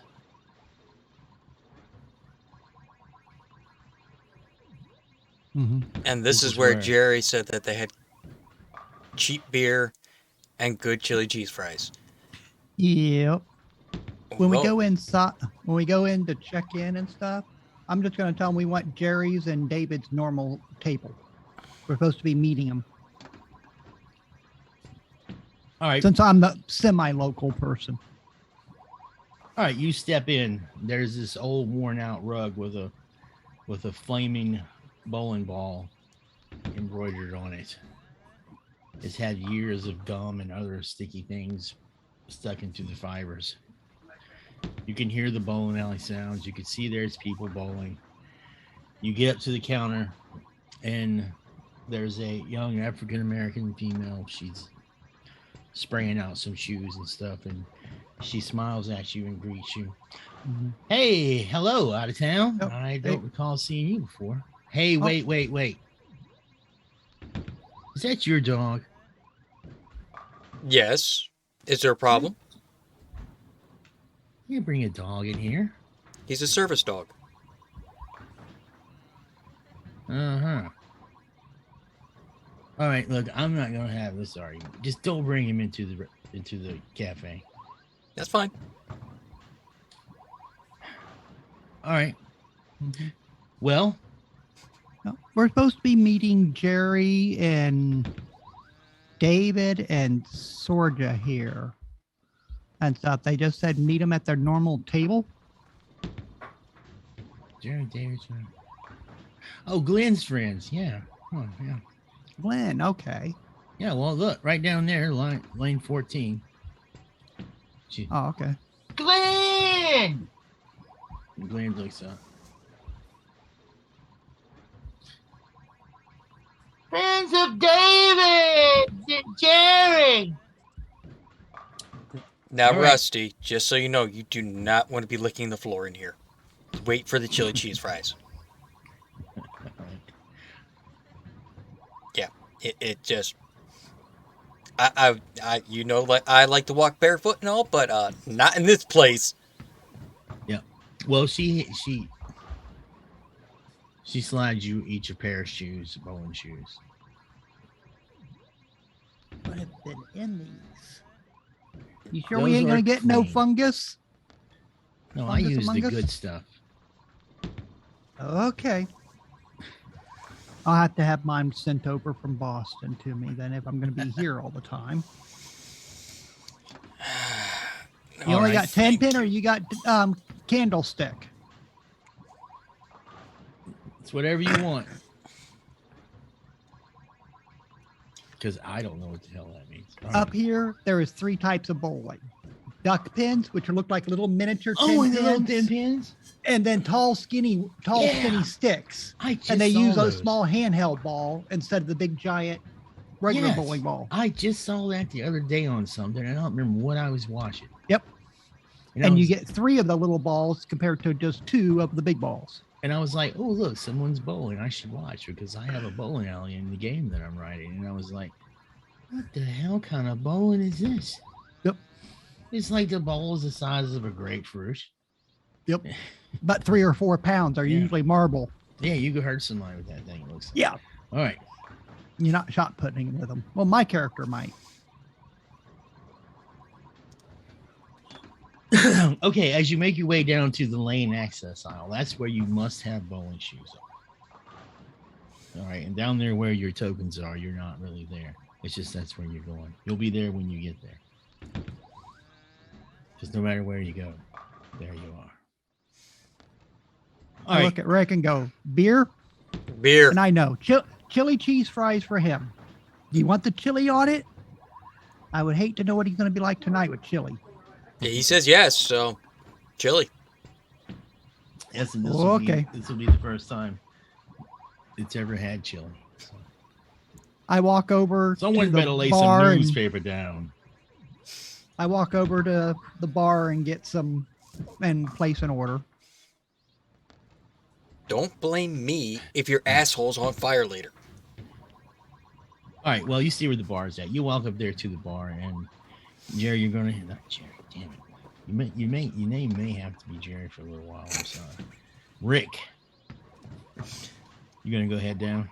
Yeah, I'm gonna go straight down to There's the a- table. Yeah, there's a young Asian male who's waving his hand at you. I got a token for him. Let's see if I should put it down there. I may need his character sheet.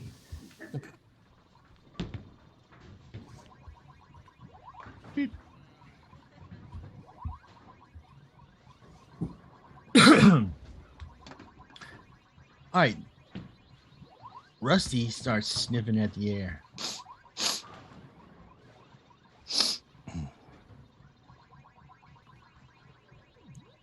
There's magic here. Can you tell where? Somewhere close. Not magic. Death. Death. Well, Right? I smell the dead. stay on alert and let me know if it gets closer. I will. Thank you, Rusty.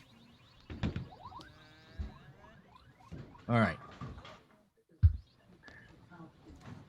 I'm drawing a blanket names again. Don't worry. Here we go. Will you go up to the bar, make your order, and there's a guy there, and he says, "All right, give me your name, and I'll call it out when it's ready." Will, Gotcha. All right, so you settle in. Glenn's there. He's got a pitcher of beer, and he's got several empty paper boats of some kind of with greasy remnants inside them. You know, David. Yeah. Myself and my friend over there are waiting for him to show up. Cool, cool. How do you know David? Through my friend Sorja. And They hang out at school, I believe. Okay. I haven't talked to him. I haven't talked to him since I think yesterday. No, yeah, I saw David last night. As a matter of fact. All right. I'm actually friends with a gentleman named Jerry. Yeah, Jerry, I know Jerry. He's cool. Oh, all right. So we kind of know the same people. That's a good thing. Oh, yeah. Well, I haven't heard that I could call David. Oh no, he's probably on his way come right now. So no need. Oh, okay. Cool. So, just talk a little bit. And I don't want to burn all the time doing this unless there's anything specific you want to talk about with him. If not, we'll roll David in. No. Kind of look at once I get down there and stuff, I'll just look at Glenn and go, you know what they were doing all together? Type of mode. Just trying to gather information. Oh, do I know? Look at this arm. Watch this. This is some gnarly shit. And he starts to unroll it. And you can see this just gashed up. Look at this. That's a dog bite. You ever seen anything like that? Rusty, go over and sniff that, please. I look at Rick and go, dog, that Yep. bite. That's a lot bigger than most dogs.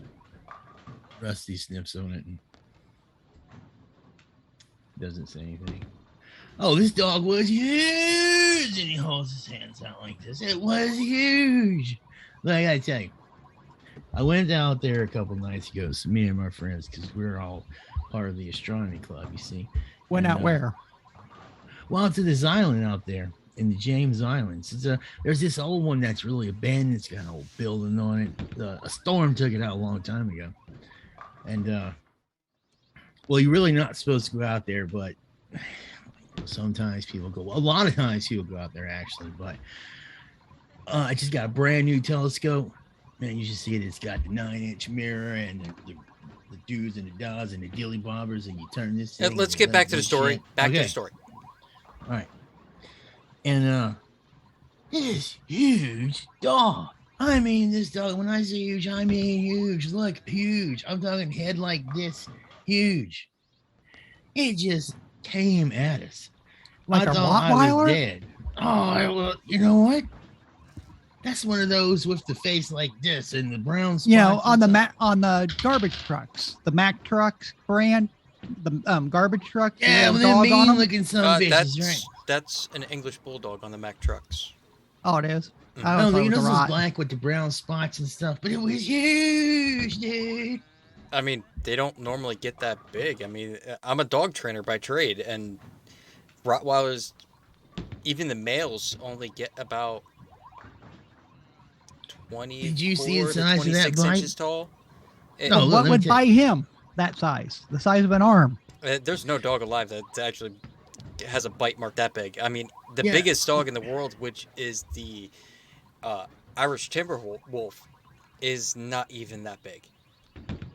Well, look, I gotta tell you, not even the dude at the ER believed it was a dog. I mean, he gave it shit, and finally he was just like, you know what? I don't want to deal with you assholes. Blah blah blah. Get the hell out. You know. But yeah. Oh, but that's what David and them, Jerry, they went because you see, we left my telescope out there. You know, I didn't want them to go, but they went anyway. They just was gonna go and get my telescope, right? So, as a matter of fact, they have it. Supposed to Did you- get- supposed to get Did you back to report me. it to the police by any chance? The Because dog? Sarge's dad said something about her taking a bunch of police records about animal incidents. or something.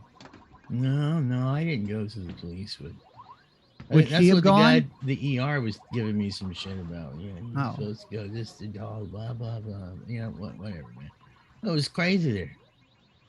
It's like all these out towners are there and everything. And about this time, David, you can start rolling there. Just macking on in, like swagger. All right. You get to the counter and Monique is, hey, David, got some company down there. Oh, excellent. They're here. Yep. right. Can I get another round for the table? So another round of fries for everybody, and you know the usual.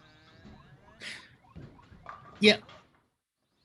Excellent. I'll get Thank him to you. I'll get him to bring it out to you. It's not like he's doing anything except mixing up cheap old margaritas for people. And I grab the pair of shoes that she's obviously got laid out for me, grab them, and head on down towards the table. All right, and y'all see David, and sure enough, Glenn goes, "Hey, David, Glenn, how you doing? we're over here, right? Come down." I'm sorry, I don't know why I'm talking like he's some kind of surf dude. He's not, but he is very friendly. At least he is until he's a member of Billy and Lindsay's group, and then he gets abused. All right. So I'll head down to the table and say hello to Glenn and turn to Will and go. My name is David. David Remo. Nice. Reach a hand out. Will Hansen. I work with Sorja's father.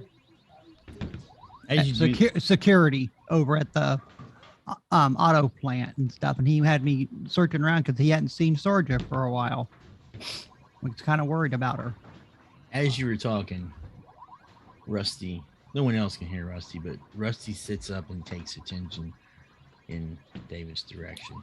And you hear him say, "There's something about this room." Is it good or is it bad? This one smells of old magics too. Like tainted by old magic, or can use old magic? Old magics that is probably new to. So he's kind of like us, in a way. Yes. Thank you, Rusty. All right. Sorry, didn't mean to interrupt. But that had to be done. Yeah. I see. So, and I reach over to Sorja's not with you? Well, let me get through introductions first. And you are? Hi, I'm Rick Thompson. I'm a childhood friend of Jerry's. Childhood friend of Jerry's? Believe it or not. Jerry was a child. And this is my partner, Rusty. Partner Rusty. And when you look at Rusty, you get the twitchy fingers. Spirit fingers come in. Hey, yeah, this is the third dog you've seen that's giving you twitchy fingers. And before you even ask, yes, he is. But we have a contract. What are you guys talking about? Oh, don't worry about it, Will. Everything will come clear soon enough. And I just look down at Rusty and are we cool? He's friendly. You don't have to worry about him. Yeah, This is unless cool. you have chili cheese fries, because he's been a chili cheese fry kick apparently all night. So I don't understand what this has to do with my temperature. Rick, don't take this. Don't take this. Don't take this. Wrong. Don't take this wrong. This is not the first time someone has assured me that the dog I met was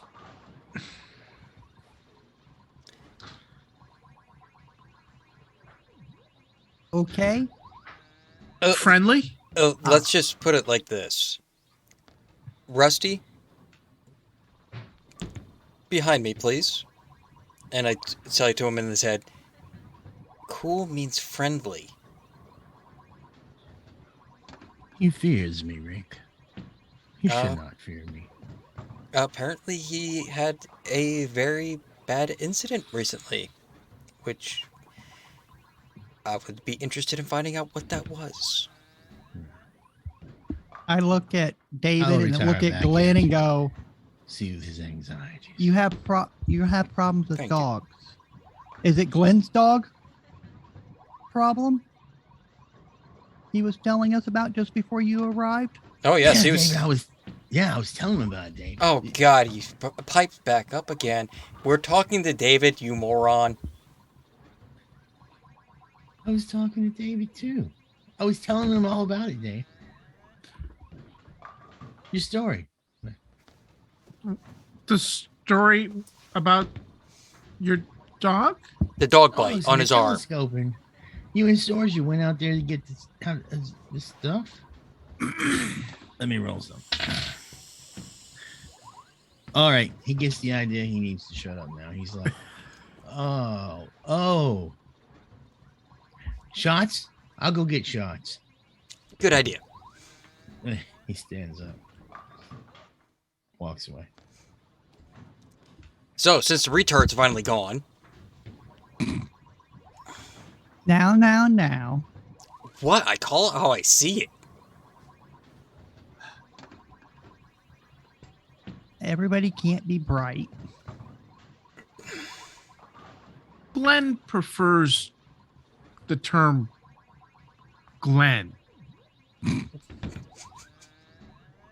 Yeah, I haven't met anybody else like Glenn, so that makes sense. Yep, it does make sense.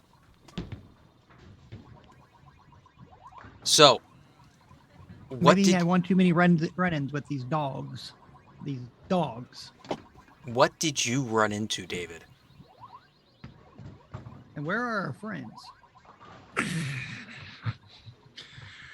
And I do that similar reaction that I had when I had a snort of Jerry's Good Stuff, and you know, just that cold shiver down the spine, that whole kind of reaction. And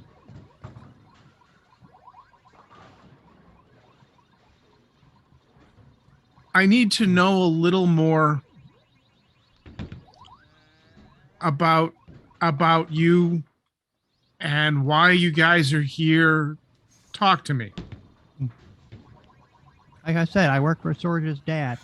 I kind of was hoping to be able to date her. And What do childhood friend of Jerry. I even remember his incident.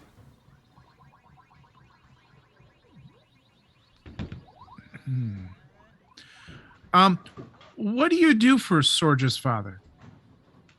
Security. I'm also going to go to classes at the university for police and military science. Oh. Any chance I would have seen Will on campus? Yeah, sure. If he goes, probably can go there for his associates in criminal justice program. Oh, you're at the university. And you said criminal justice and Military science. military science. That's it. That's right. That's right. Yeah, I don't get over to that side of campus all that often. Mostly I'm doing my research down in the docks and Yeah. Swimming, scuba. in the water. Yeah. So that's how you know Sorja with her little sub thing she plays with. Her dad does cars. She does these little flying things and these little underwater things. I don't know. I like the little cars she built. Yeah, The but little they're regular not. car boats. They're not toys. Those are very useful things. Yeah. I mean, I've heard of the military and the police using them, so I guess so. I'm gonna interrupt for just one moment and just say,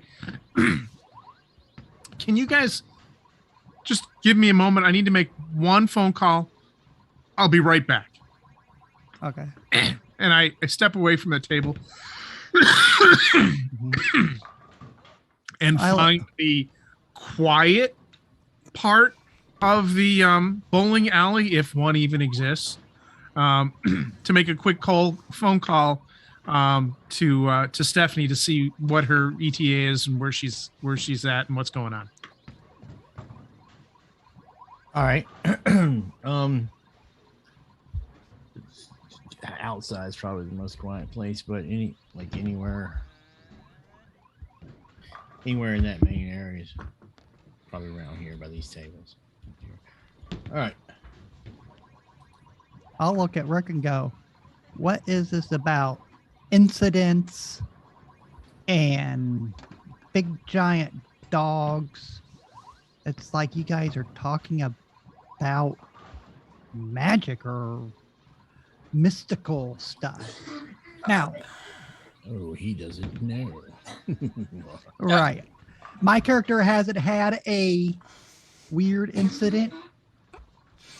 Well, let's just put it this way for now. There's more out there than what you could possibly perceive, and some of us have experienced it firsthand. And I, and also Rusty here, can tell when we meet somebody else that's had one of these incidences. No, mainly Rusty. You cannot deny the nose of a dog. Are you telling me the dog talks to you? I mean, don't you talk to your pets? No, you're not They just actually a look- pet. Just shut up. They- Shut up. They just lick you and try to lay on you. They think most dogs think you're a bed. That's them Or- talking to you. That's them talking to you, and just in the language in which they're able to give. But the way you respond to him, it's like he's actually talking to you. I can get into a dog's head a little bit more. Okay. All right, then. I'm a dog trainer. What do you expect? Yeah. I mean, I'm coming at it from a police security point of view. Oh, trust me, I've trained a few police dogs, and their Right. handlers do the same thing. Yeah. Or as I put in my character sheet, a kiss type of person. Keep it simple, stupid. Down to earth, no nonsense kind of guy. Mm-hmm. Well, I'm beating around the bush something fierce. All right, David, as you So get, that's why he's questioning everything. David, as you get up over, I'm just going to assume like this table area right here, where I just moved your tokens. That's kind of quiet. All right. I'll make that call to Stephanie to find out what's going on with her. All right. This is probably going to be huge. I don't want it to be huge, but no, there it is. Okay. You see Glenn is talking with Abby. I don't like how Abby's picture looks. What's the hell is wrong with No, it's fine. It's just the saturation is crap. All right. And you make the call. She answers. It rings just a few times, and she answers. Oh, David. How are things? They could be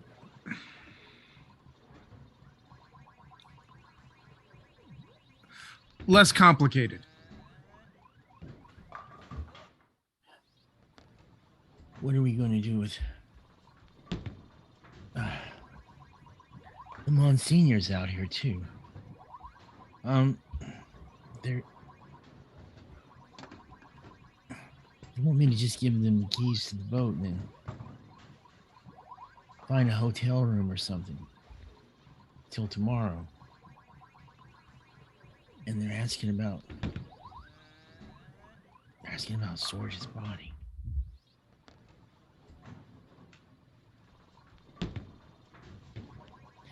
They say there's far more than what we understand going on here, and that this is a very bad situation. Many people could get hurt, and they're trying to prevent it.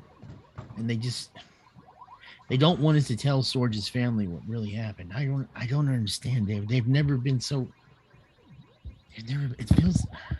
It just feels dirty to have them hear them tell me to lie, but I gotta say I'm not totally against it. I mean, how could we tell Sorge's family?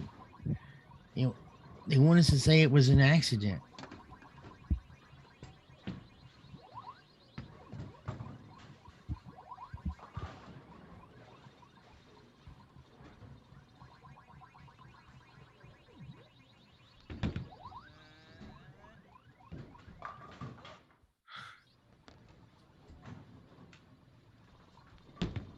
David is just in shock. Just in shock. Because the words that came out of Stephanie's mouth, there's more to hear than you understand. It's a bigger picture than you understand. Exactly the words that came out of Abby's mouth to me prior, and as I'm staring down the lane at Abby and Glenn, it's like I'm hearing the same thing. My brain is just absolutely firing randomly. I'm having a hard time comprehending and putting stuff together.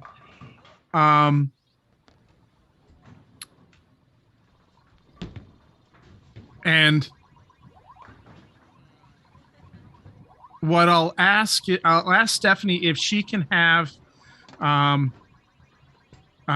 someone from the church, either Father Price or the Monsignor, come down to the bowling alley as quickly as possible, so that I can talk with them and give them the details that they're looking for. I'm not going to use all of the names and such. I'm going to leave it kind of vague. All right. Okay, but I'm. And you should come with them. All right.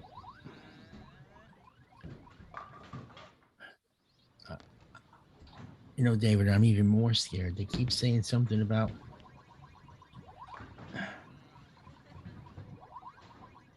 the dogs and the island not being the most dangerous thing in St. Cambion, and that say that there are people out there that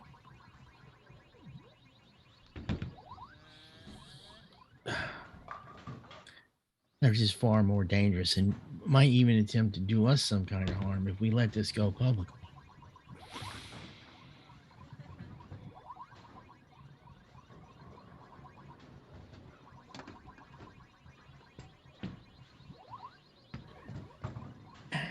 I don't like it, but I think I'm going to go along with it for now. He's been, as I said, he's been a close friend of the family, and he's never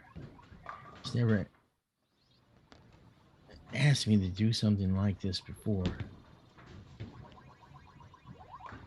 I don't know. I'll talk to him and let you know, David. Okay, thank you. Want to get off the phone with Stephanie. Are Glenn and Abby still talking? Yes. I'm going to walk with rapid purpose towards Abby. And my intent is to catch her by the arm as she's talking with Glenn and say, come with me. And take her outside of the bowling alley for a second. All right. Just so you know, you folks down there at lane 14, you could see all this if it catches your attention. Okay, so you start walking up, and this is about the time Daryl slides a tray that has little plastic solo shot cups, and I hate those things. But anyway, it's like, did you seriously just give me this? What happened to the days when a shot came in a glass shot? Damn. All right. Okay. Abby sees you. Glenn sees you next. She doesn't veer away from you or anything, but she looks you straight in the eyes as you're walking up. She never breaks the eye lock with you. And I'm sorry, you said you grab her by the arm and bring her outside. As I see that she is looking at me and staring at me, I just look right back at her, stare right back at her, and just do a head fake towards the door. All right. She shakes her head, and then she takes 2 of the shot glasses off of Glenn's tray and goes, I hate these little plastic cups. And Glenn's like, but those are for... Shut up, Glenn. And she walks out. And you head to the door. Glenn's back at the table and is like, Daryl, we need 2 more of those. And I look at Rick and go, our friend just left. I think we should follow. Yeah. Come on, Glenn. Let's go check on your friends. Leave that asshole here. Okay. Glenn's still up at the bar. Oh. All right. Y'all get out first. But I mean, David and Abby, you will get out first. So you're in the parking lot out there. It is not in the wilderness, but it's outskirts of town, right where the forested area of Hollywood begins. So there's nighttime animal sounds and shit like that. Bugs flying around the lights. As we step out, and and the door closes behind us, I look at Abby and say, you were right. You know what happened, right? I generally am right when it comes to this kind of thing.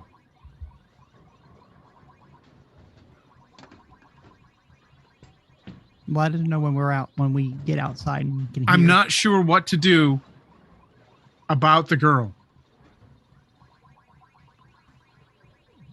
That's what you say? That's what I say. Okay. What girl? I don't... Who? Is she... David, right? That's right. I don't always see stuff, and I don't always see everything. I don't know how it comes, and I don't control when it comes. But when I do see it, it's generally right. And y'all can step outside now.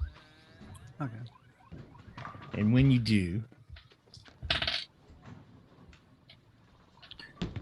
All right, David, you remember last time you got the twitchy fingers around Abby, so that you get that twiggy feeling again. Yep. And when Rusty gets sort of in the vicinity of Abigail, she's one too. There's something about her. She's seen some things. Might as well find out what she's seen. All right. David. Y'all get up about the time when she says, I don't see it all, but what I do see is generally right. Is always right. Oh. And what have you David, seen? where are you going? And when I see the other two come out, I go, oh, we shouldn't be out here. Let's go back to the lane. I to our don't table. think so. It's a little bit more private out here, and we don't You've been have avoiding. You've been avoiding questions. Where is Jerry and Sorja? They are supposed to be with you. Well, I already know where Jerry's at. And I can only assume that the Miss Sorja is the same. Abigail says, Sorja? That little girl that hangs around Glenn? Yeah, Even though there's not a little that much, girl, but there's not much difference between Sorja's age and Abigail's age. yeah, the short Asian girl. Yeah. Oh, I saw her. She was there. And since David, you're the only one that came back. 2 + 2 = 4, right? Rick, you're very good at math. So it's time to start coming clean. What's going on?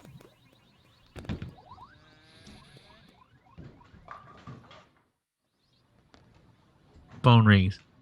Ring, ring, ring. David's phone. Perfect timing. I look down and who's calling me now? It's Stephanie. I just shake my head and look down at my phone and go, I must take this call. Can I look at the phone and see what it says? I don't know if he has Sure. Stephanie or Dr. Newthsome on his phone for the contact. I'll tell you what, we'll let you make a perception roll.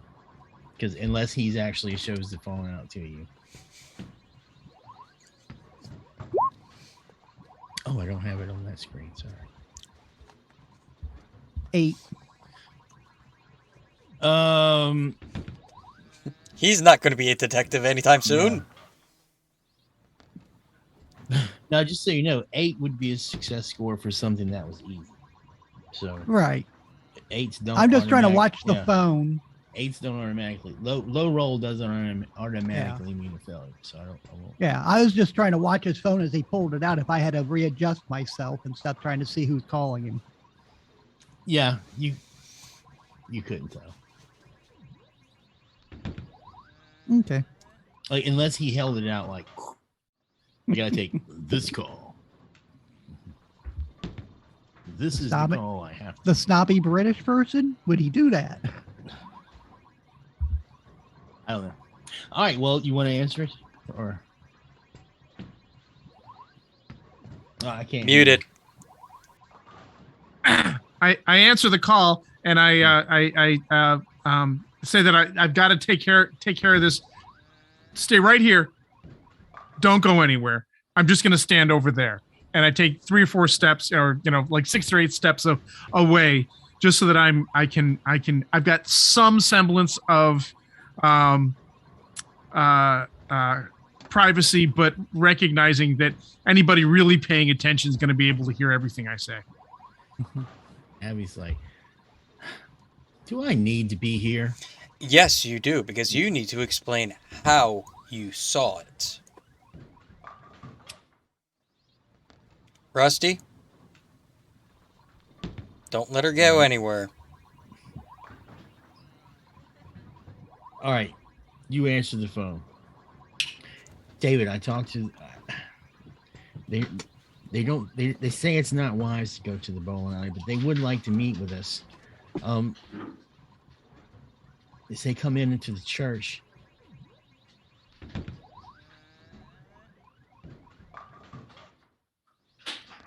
Okay. I have some things to take care of here first. All right. I'll call you when I'm done here. Okay, David. All right. She hangs up. Okay. And Abby is like, did you just tell that dog to watch me? You heard me.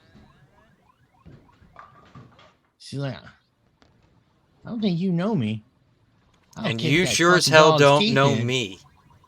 She said, I'll kick that fucking dog's teeth in if you set it on me. And you don't know I just started Rusty. handling my pistol and go on my side. That will, no need. Rusty will do just fine. And I will go wherever I damn well please to go. You understand me? Not and this if you time. don't, I'll shove that fucking dog up your ass. I would like to see you try.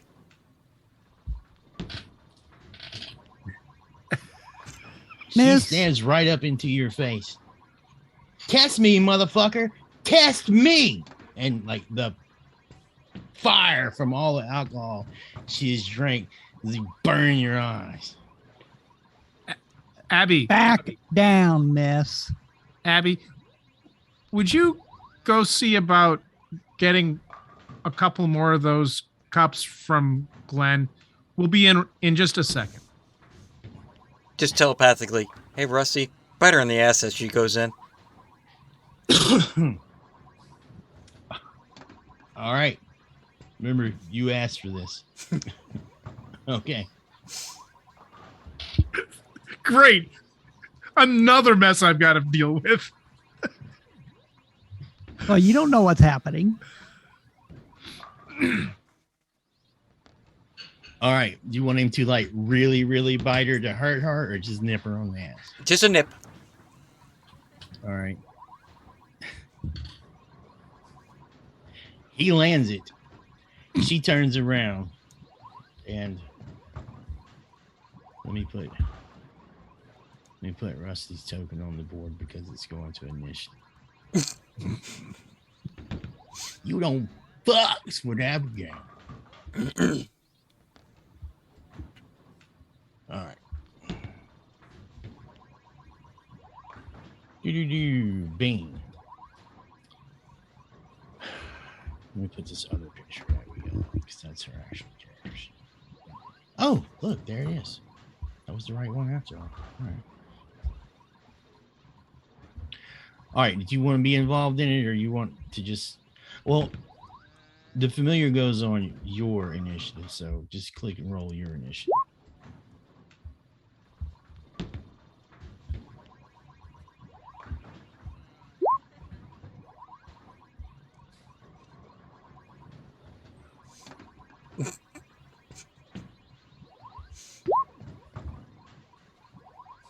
Please say it went into the tracker. Yep. Yes, it did.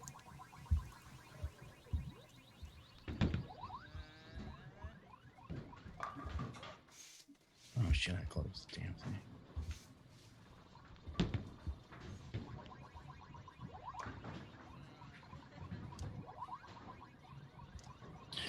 All Are right. we going to join in, David?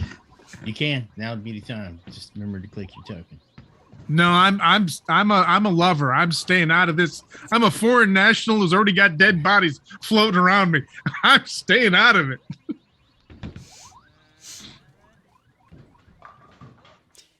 So All right. That was a sneak around.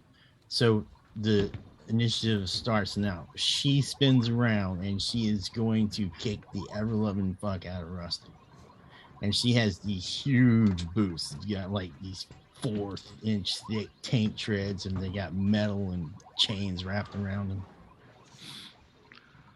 Well, it's a good thing that a bloodhound is a hunting dog and is trained to trip people up. All right, so is that what you want Rusty to do, Tripper? Yep, as she's going for the swing, she's just going to go in for that ankle that's planted on the ground and just pull it out from underneath her. All right, Rusty has a character sheet that you could use. Or you could just roll your 2d10. It just, I didn't change the name. It just says Rick's Familiar.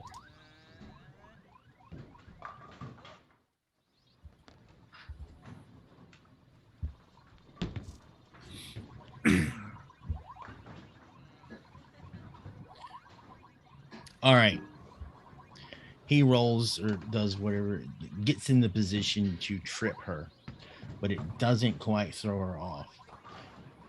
Will, you see this. Abby is about to plant this like 15-pound boot into the dog's face. I'm gonna knock her over and plant her on the ground. Okay, go. Might No, this is coordination. coordination. Yeah. Almost my numbers. All right, and remember, everyone, you get one defensive response per round. Mhm.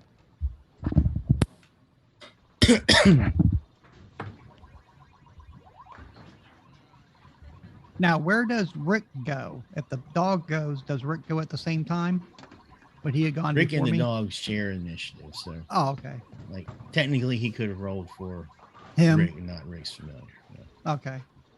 So it's one or the other goes. Okay. I wasn't sure how that worked. Son of a bitch. I hate these dice rollers, man.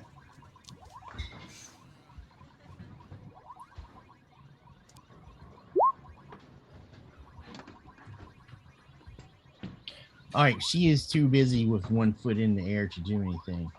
And you're just gonna grab her and throw her on the ground? Or Yeah. you're just gonna grab her and restrain her. Kind of throw her on the ground and pin her there All right. because she's drunk, as far as I know. That was Will. And this is Abigail. All right. And she's get the fuck off me. And she's like, "Argh!" And she's surprisingly strong. This is gonna be a might check. Unless you could use athletics in this as well.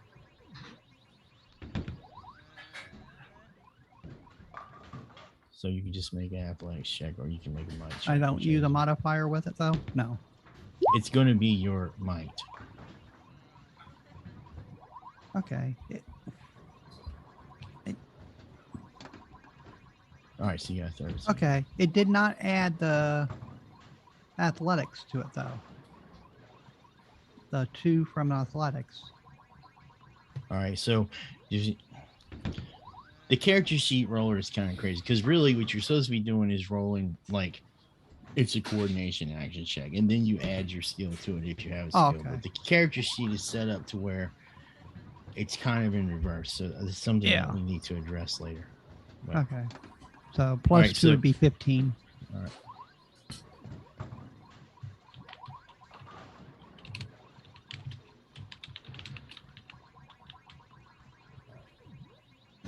You know what? I'm sorry. I'm just going to roll physical dice for her. It's going to take forever. Yep.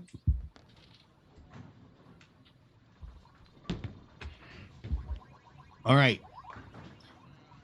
Surprising you.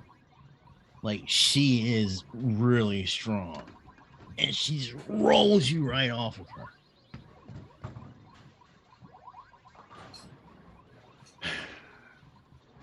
Rick / familiar stone.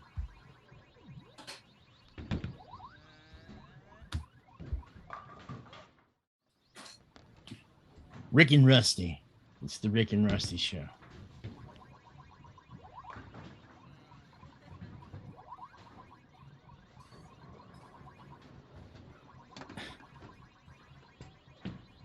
All right.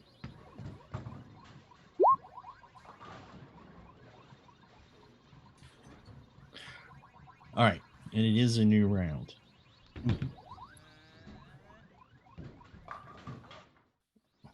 No, that would be fighting. That would be fighting or coordination.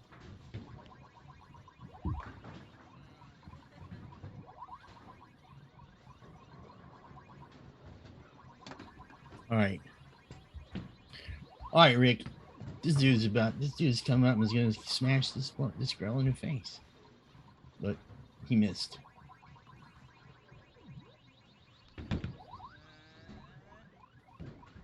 As I roll over, I pull the gun out and point it at her and go, "Stop now."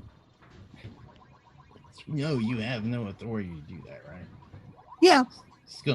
Okay.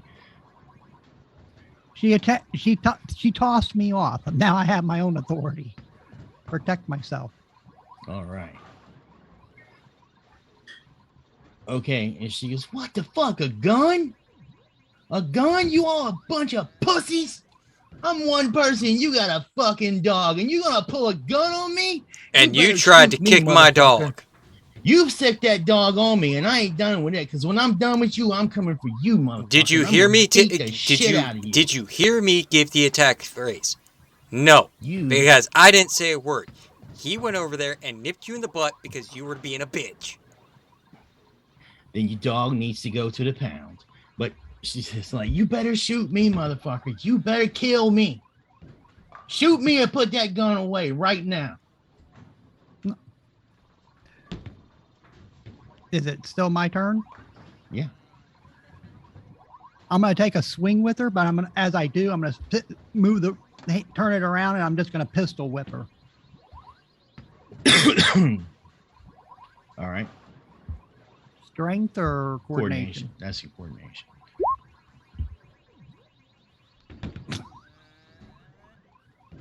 Well, they're not Sorge's dice. You just miss. All right, so you would have to step down to swing at her. I was on the ground. Oh, that's right. You were. Sorry. Thank you. All right. She just goes back and she swings an elbow trying to swing an elbow into your face.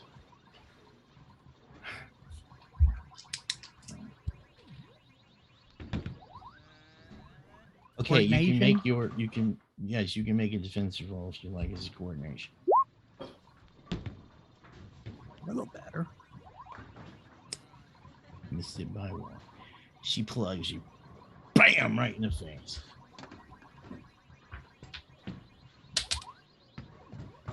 You take 4 points of mental trauma. Like mental or physical? No, physical. I'm sorry. She cracks you in the face. Your nose starts to bleed. You might even have a loose tooth. And she starts to, William! These motherfuckers got a gun on me! William! All right. It's the Rick and Rusty show.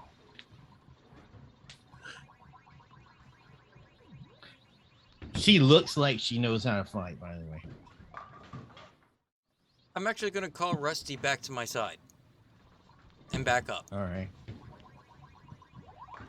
All right. That's it. All right, Will.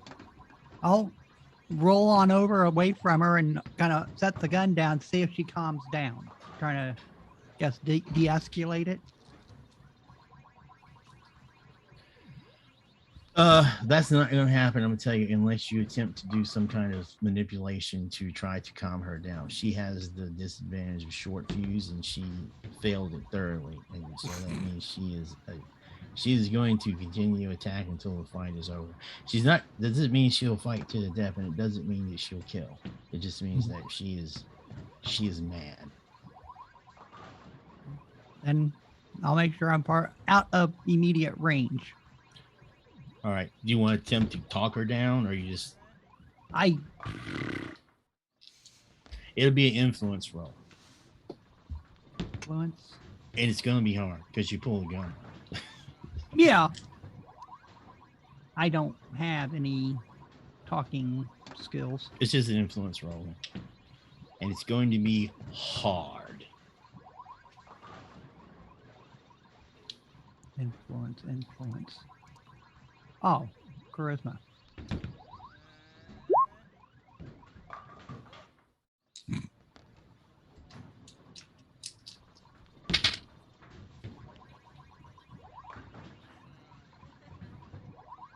All right.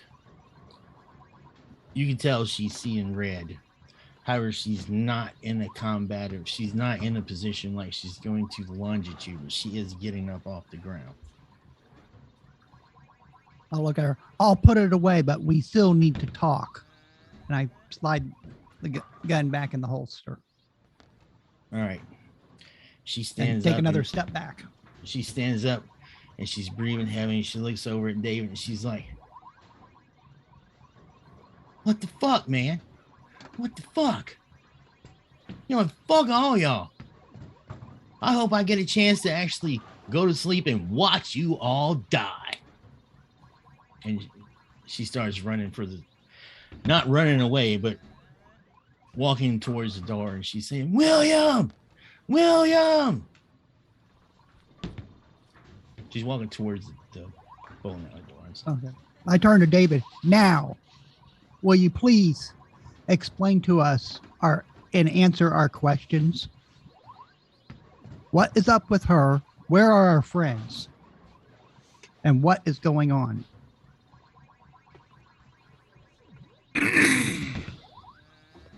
There's some really weird shit going down.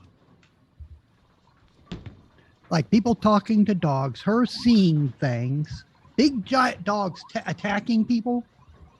Oh, shit. Anything weirder?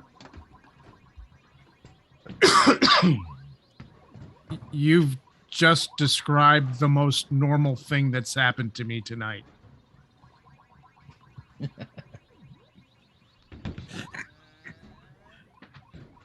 Okay. Well, On a scale from 1 to 10, I'm at 22.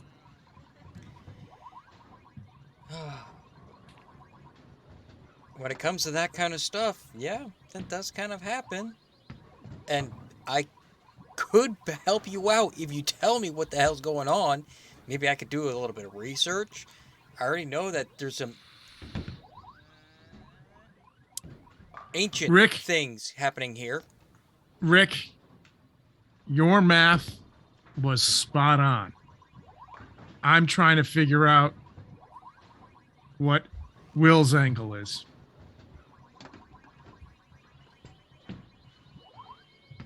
I want to know where Sorja is. Just tell me the truth. For fuck's sake, she's dead. Okay, look at him and go, dude, what? And how would you know? And look All right. back at David.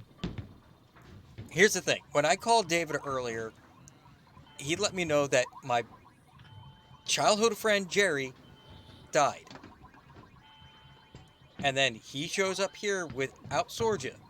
So that's the reason why I said 2 + 2. And he agreed. So yes, she's dead. So I look at David and go, what happened? The horror. The horror. And who was the phone call with? The person you were working with?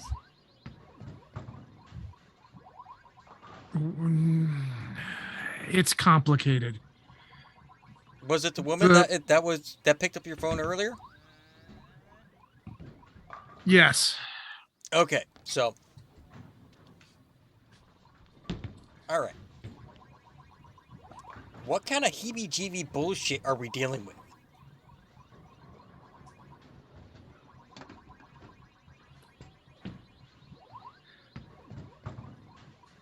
I watched a house, a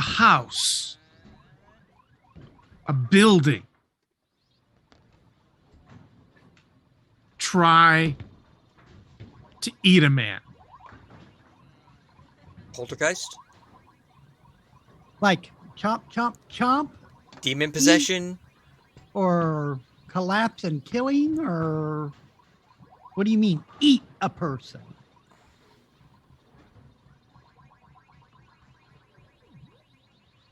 You asked me. Okay, yeah. What did the house try to do to eat him?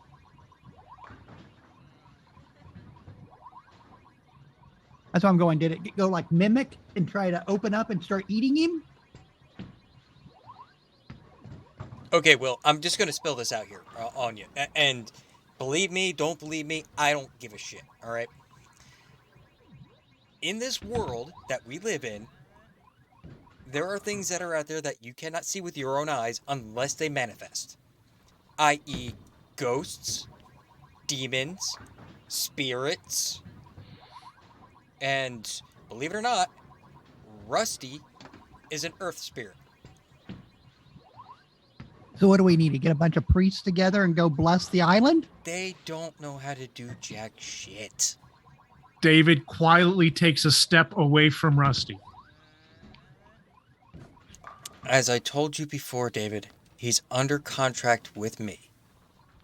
He is my familiar. We have a partnership. And he's even told me straight out that he's not going to harm you. He likes you.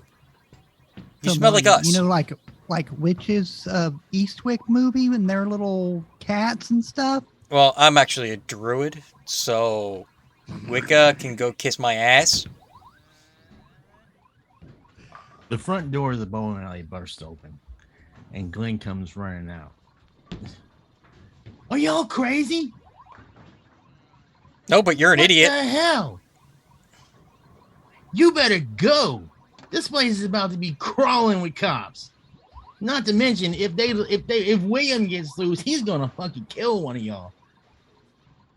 She started it. Rick, I don't know who started what. All I know is there's a bunch of cops coming. Rick, let's get in your Defending car. ourselves. We got to go now. All right. Fast. You're in the back because Rusty has front seat. I'll get in my truck and follow them. So where are we going, David?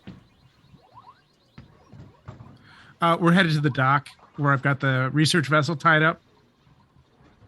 All right. So since it's just you and I in the car now, what in the hell is going on? All right, so y'all load up and start the car, and Glenn is just like, as y'all pull off, he's just like, "What the hell?" As y'all leave him and you drive away.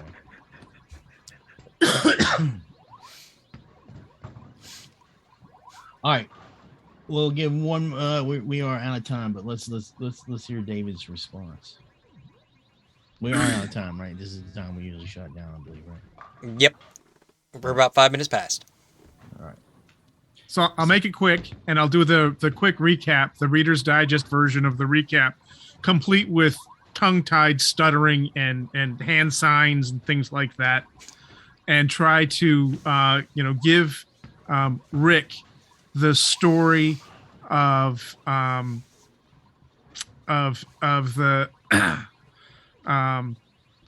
Jerry and Sorja and the house, and from my perspective, from watching it on the screen of the house trying to eat Father Vicar Deacon Thomas alive, and then the attack of the dogs. I give an estimate of the dog's weight at about 3,000 to 4,000 pounds. Just to give a reference on the size of the animal that we're talking here, complete with the 3-part harmony, the circles and arrows and paragraph on the back about the exploding dock and all the rest of that stuff. And then I get to the important part, which is I'm a grad student who's a foreign national who just witnessed this. I've got a dead body on a research boat. WTF! Exclamation point. Exclamation And the point. church taking the other body. Yeah, and I fill And in one the body missing. yeah, I fill the whole story in to Rick, because my brain right now is just I'm no longer able to think, rationally. I am just having a really hard time holding it all together. All right. And at that, we'll call it for tonight. Well, that was entertaining. I'm interested to see where this is going to go. Nothing good is going to come out of it, I promise you. But it will be fun to see how it happens. I don't see nothing happening. You got to be watching from my chair. All right. So it ends with, let's go ahead and make a note. It is probably about, I'm just going to call it like 10 p.m. Tomorrow is Monday. Now, so in Wyrd, you don't have to go to a job, because this is not what this game is about, but you do have to, the game assumes that you do, in other words, you don't have to role play your day at work, but you do have to try to live out your normal life, because that is part of the game, trying to live a normal life under these kind of circumstances. If you miss too much work, there's a chance that you could be fired, or it will affect the amount of income you get per week. So, and I know that people do work on weekends, but as far as game mechanics go, I kind of take the weekend to say, okay, they're off, right? So if you do something on Monday, you will have to make some kind of excuse to, like, other words, like, David, no one's going to fire you because you're a student, right? But if you miss too much of reporting in, or too many meetings or something like that, it could start to have an adverse effect on your character's social life. He's a grad Social student. He life. doesn't have a social life. So, well, let me just your domestic life. Yeah, You want to call I get it. Occupational domestic life. And Rick doesn't have to worry about it because he's self-employed. And I just call her dad and say I'm investigating, Rick. which is what I was told to do. Yeah. All right. So we'll end it there. I hope everyone had fun. I know I had fun. It's a little hot here. And I'm getting like red cheeks and all. That's crazy. A little sticky in here. Tomorrow is Wednesday, and it's going to be Impossible Landscapes, and I believe they're actually going to play it tomorrow. If not, there was some talk about a Merc Bordergay. I found out that's how you pronounce that game, Merc Bordergay. I only know that because I'm a fan of the European handball teams, right? And the Swedish team, there's a girl on the Swedish team, and her name is spelled Mork, but it's pronounced Merc. So I'm like, oh, cool. So there's a little bit of trivia for you. And then Saturday, oh, I'm sorry, that's going to be tomorrow at 7 Eastern. And then, is there a game Friday, or is that Saturday? Saturday would be Dragon Horde of the Dragon Queen. Yeah. Okay, Horde of Dragon Queen, and that's at 7. No, that's at noon. Yeah, noon Eastern. That's at noon. Okay. And are they starting the Friday? Not yet. Never mind. Yeah, I'm not sure if there's going to be a game on Friday or not, but. And then, of course, we'll be back on Tuesday, 7 p.m. with some more Wyrd. Let's see how this goes. Right now, I don't even want to say. It's getting weird. It's definitely getting weird. Yeah, I definitely got weird. Especially when people don't know nothing about the weird. Yep. All right, well, if that's it, then I guess Lord Thorne, take us away. Everybody, thank you so very much for coming out. It was a pleasure having you all here. And as always, stay weird and stay out of our dungeon. Good night, everybody.